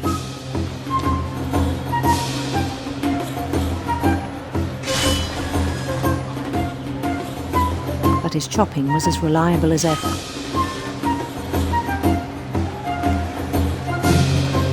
Then one day it struck him that all the cheering crowds, even the stones under his feet, were all in his imagination. So he could do whatever he wished.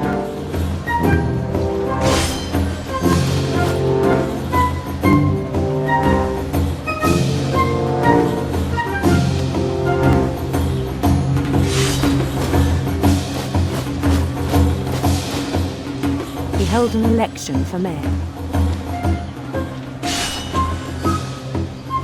And he won.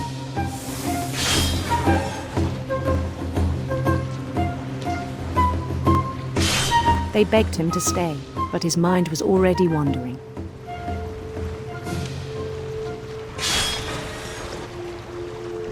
It became a game for him.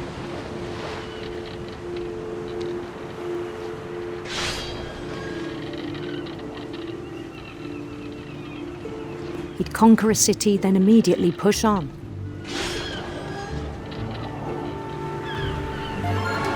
New Louisville.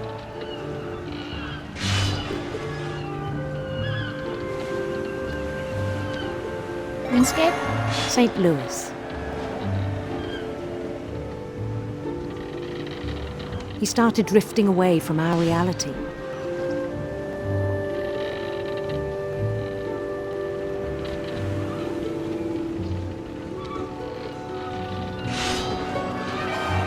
Minneapolis, until one day he forgot to go home from the cannery. Even as his mother pleaded with him, part of Louis kept sailing on.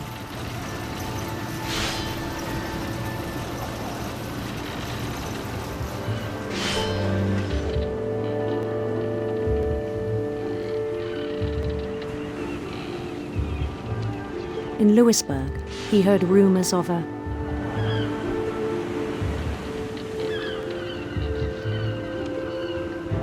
handsome queen.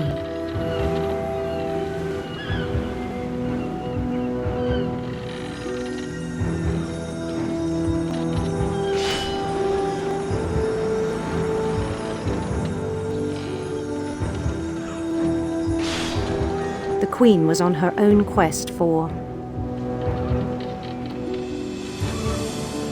radiant rainbows.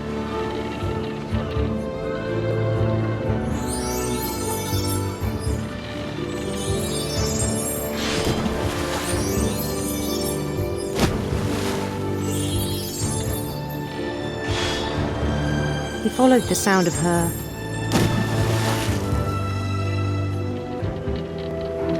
I'm trying to multitask here. silver harp. My cat's crawling on me. This game is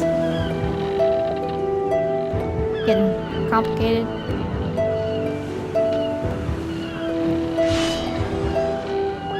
It's messing with me. Nope. Kid? Okay. His chase led him to a golden palace east of the sun and west of the moon. Even then, his logic remained sound.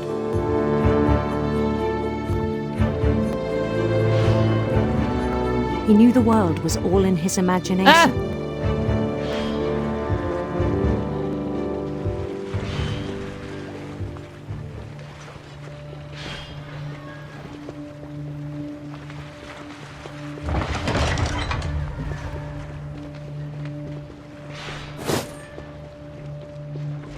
but he was so proud of having created it.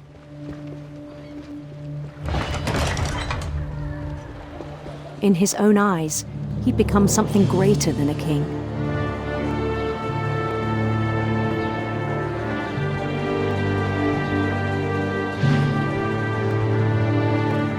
For someone who'd never known success in the real world, I think it was overwhelming.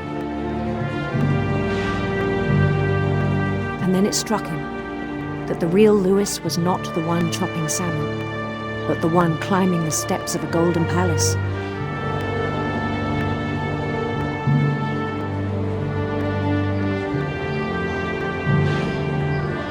My imagination is as real as my body, he told me. It was hard to argue with him.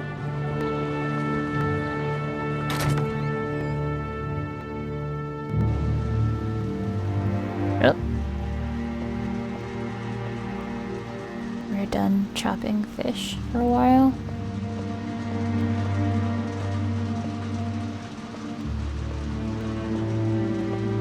He began to forget the world we know.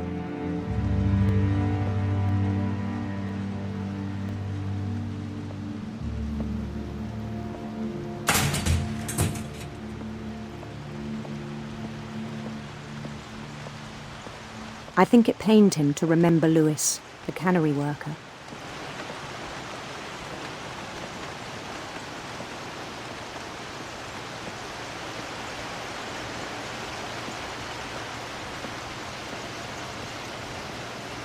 He began to despise the man with a royal contempt.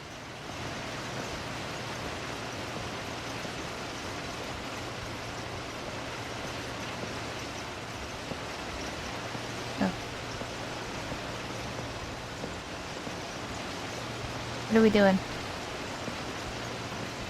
I still thought I could save him. Oh. Even after he said he was being crowned king over all the lands of wonder.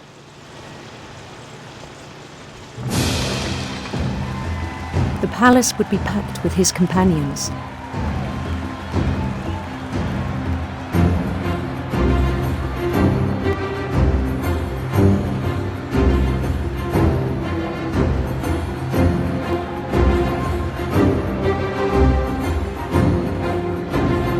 Including the wise Calico who'd insisted on inviting him. Sorry.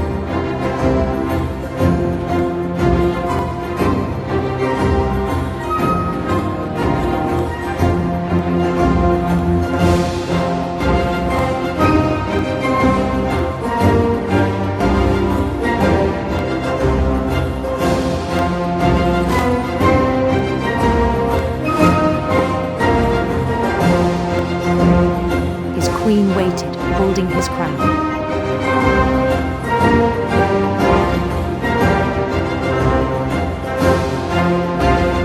There was only one thing left to do.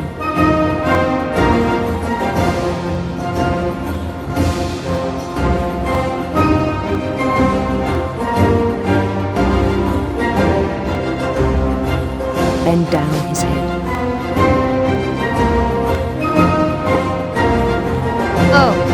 Oh, wait. No. And the rest I think you know. Mrs. Finch, your son was a kind man who will be missed by all of us who knew him.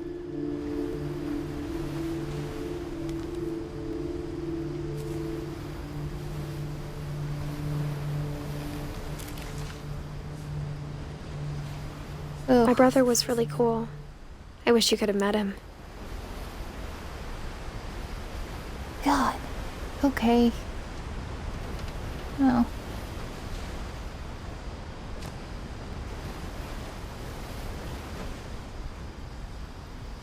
Alright, wait a minute. Can I go out this? Yeah.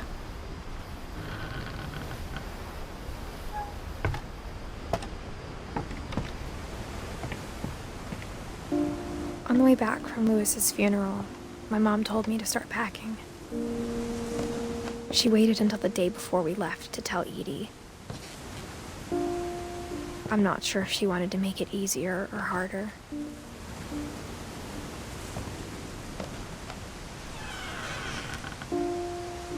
wish we'd stayed.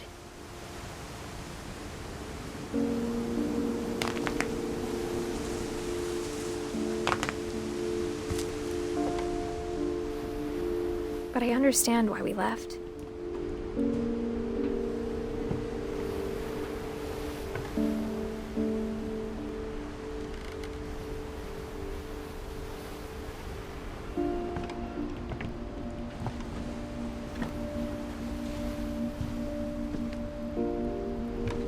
My mom ended up leaving everything behind.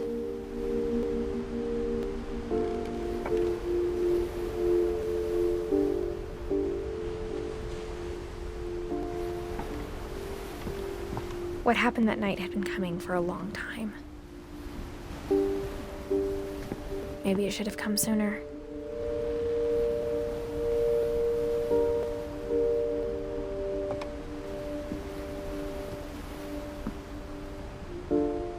But it had to end one way or another. All that's left now is to tell you about that last night.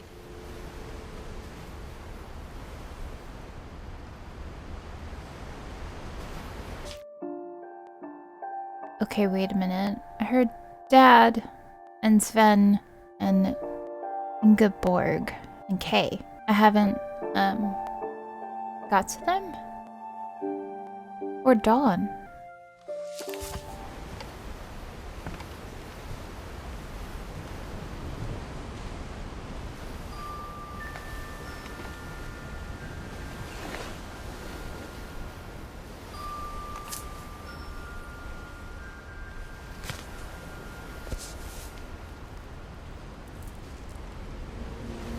That whole last day, Edie just watched us pack and didn't say a word. Until supper, when she raised her glass and said, "To our final night together, and all our final nights apart." Grandma, you know what I said about alcohol. Some of your medications are very Edith, specific. I left a present for you in the hallway. Why don't you go open it? The grown-ups have to argue now. I'm sorry, you're right. We're all leaving tomorrow. Let's just enjoy our last... I'm not leaving. Edith, you're excused.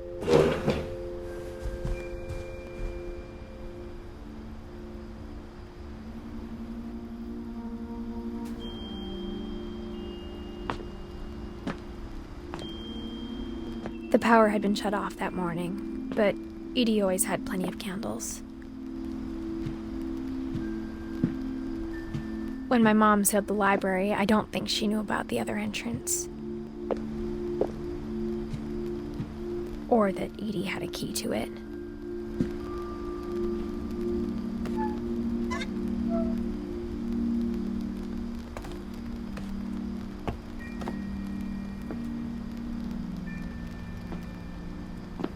That thing you're afraid of isn't going to end when you leave the house.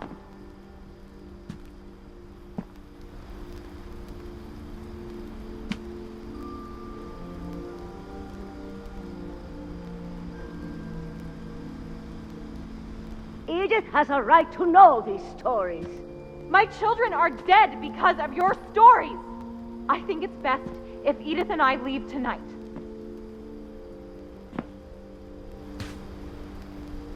We'll have the nursing home send a van for you in the morning, okay?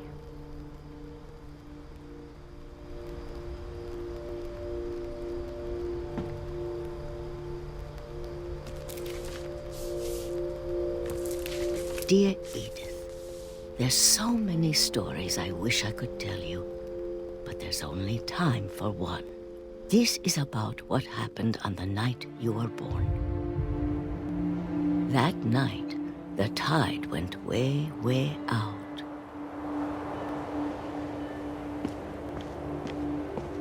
It was the first and last time I ever saw the old house aground.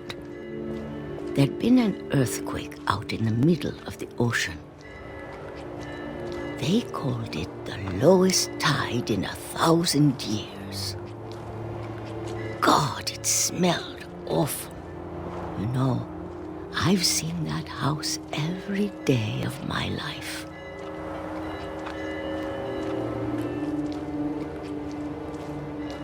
never thought I'd go back to it. When the fog rolled in, I lost my way.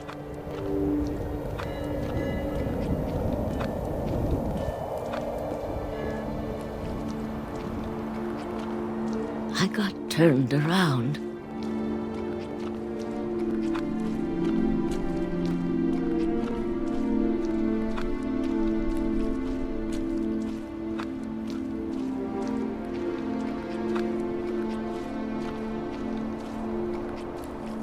For a while, I wandered.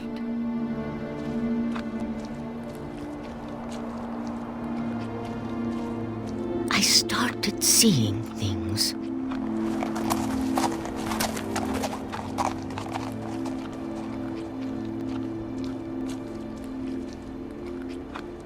Things I'd forgotten had ever existed.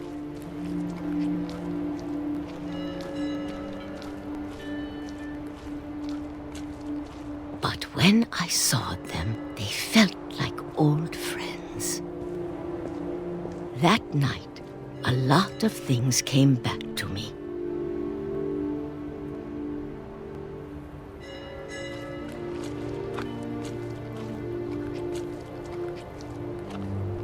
Or maybe I came back to them.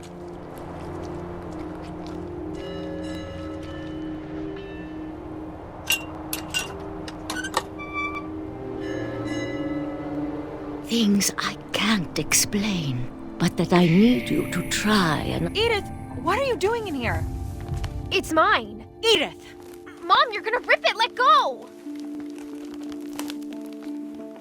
I kicked and screamed, but Mom dragged me to the car.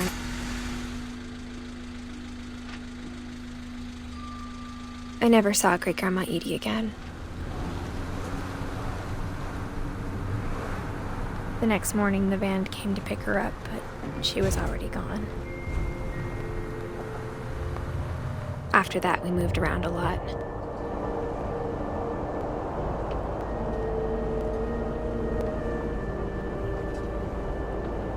We both tried to make the best of it.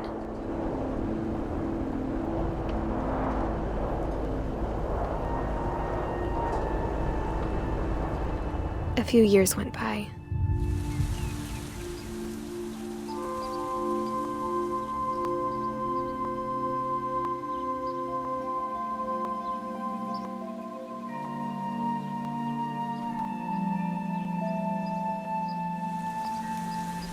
My mom didn't like to talk about it, but she started getting sick a lot.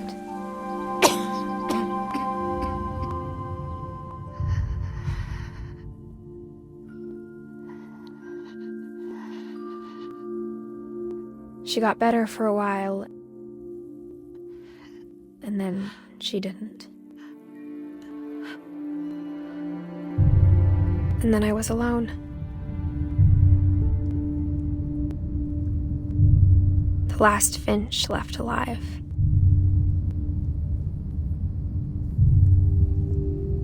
Until I found out about you. I'm still not sure what to tell you about all this. If we lived forever, maybe we'd have time to understand things. But as it is, I think the best we can do is try to open our eyes. And appreciate how strange and brief all of this is.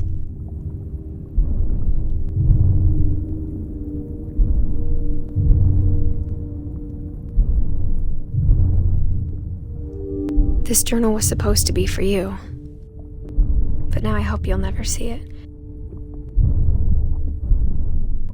I just want to meet you and tell you all these stories myself. But I guess if you're reading this now, things didn't work out that way.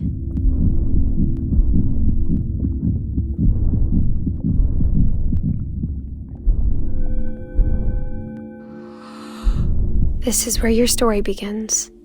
I'm sorry I won't be there to see it. It's a lot to ask, but I don't want you to be sad that I'm gone. I want you to be amazed that any of us ever had a chance to be here at all. Good luck.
I very much like this game.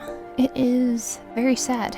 It's January 22nd, 2026 right now as I'm recording this. Without saying too much, because I know how the internet is, I recently lost someone very dear to me. They passed away last week. The day I decided to play this, they were not doing well. We were thinking we had time to see them, and the following day they passed away. I really wish I would have gone to see them one last time. Sorry. I just thought of this game, and I know sometimes it's therapeutic to watch movies, play games that are dealing with things you're going through, so I thought I would play it, but then I didn't get back to it after that. I am today. I don't know why. I thought that was a good idea. You're supposed to cry. That's normal. I guess I just want to say, try to make time for the people you love and care about. You always think you have more time with them, but you never know. Okay, guys. I'm sorry for the sad upload. I don't know when I'm gonna upload this, to be honest. I'm trying to get back into normal, fun content, but it's been kind of tough to do that right now. So I might be uploading this in between, just trying to deal with stuff. So okay, guys.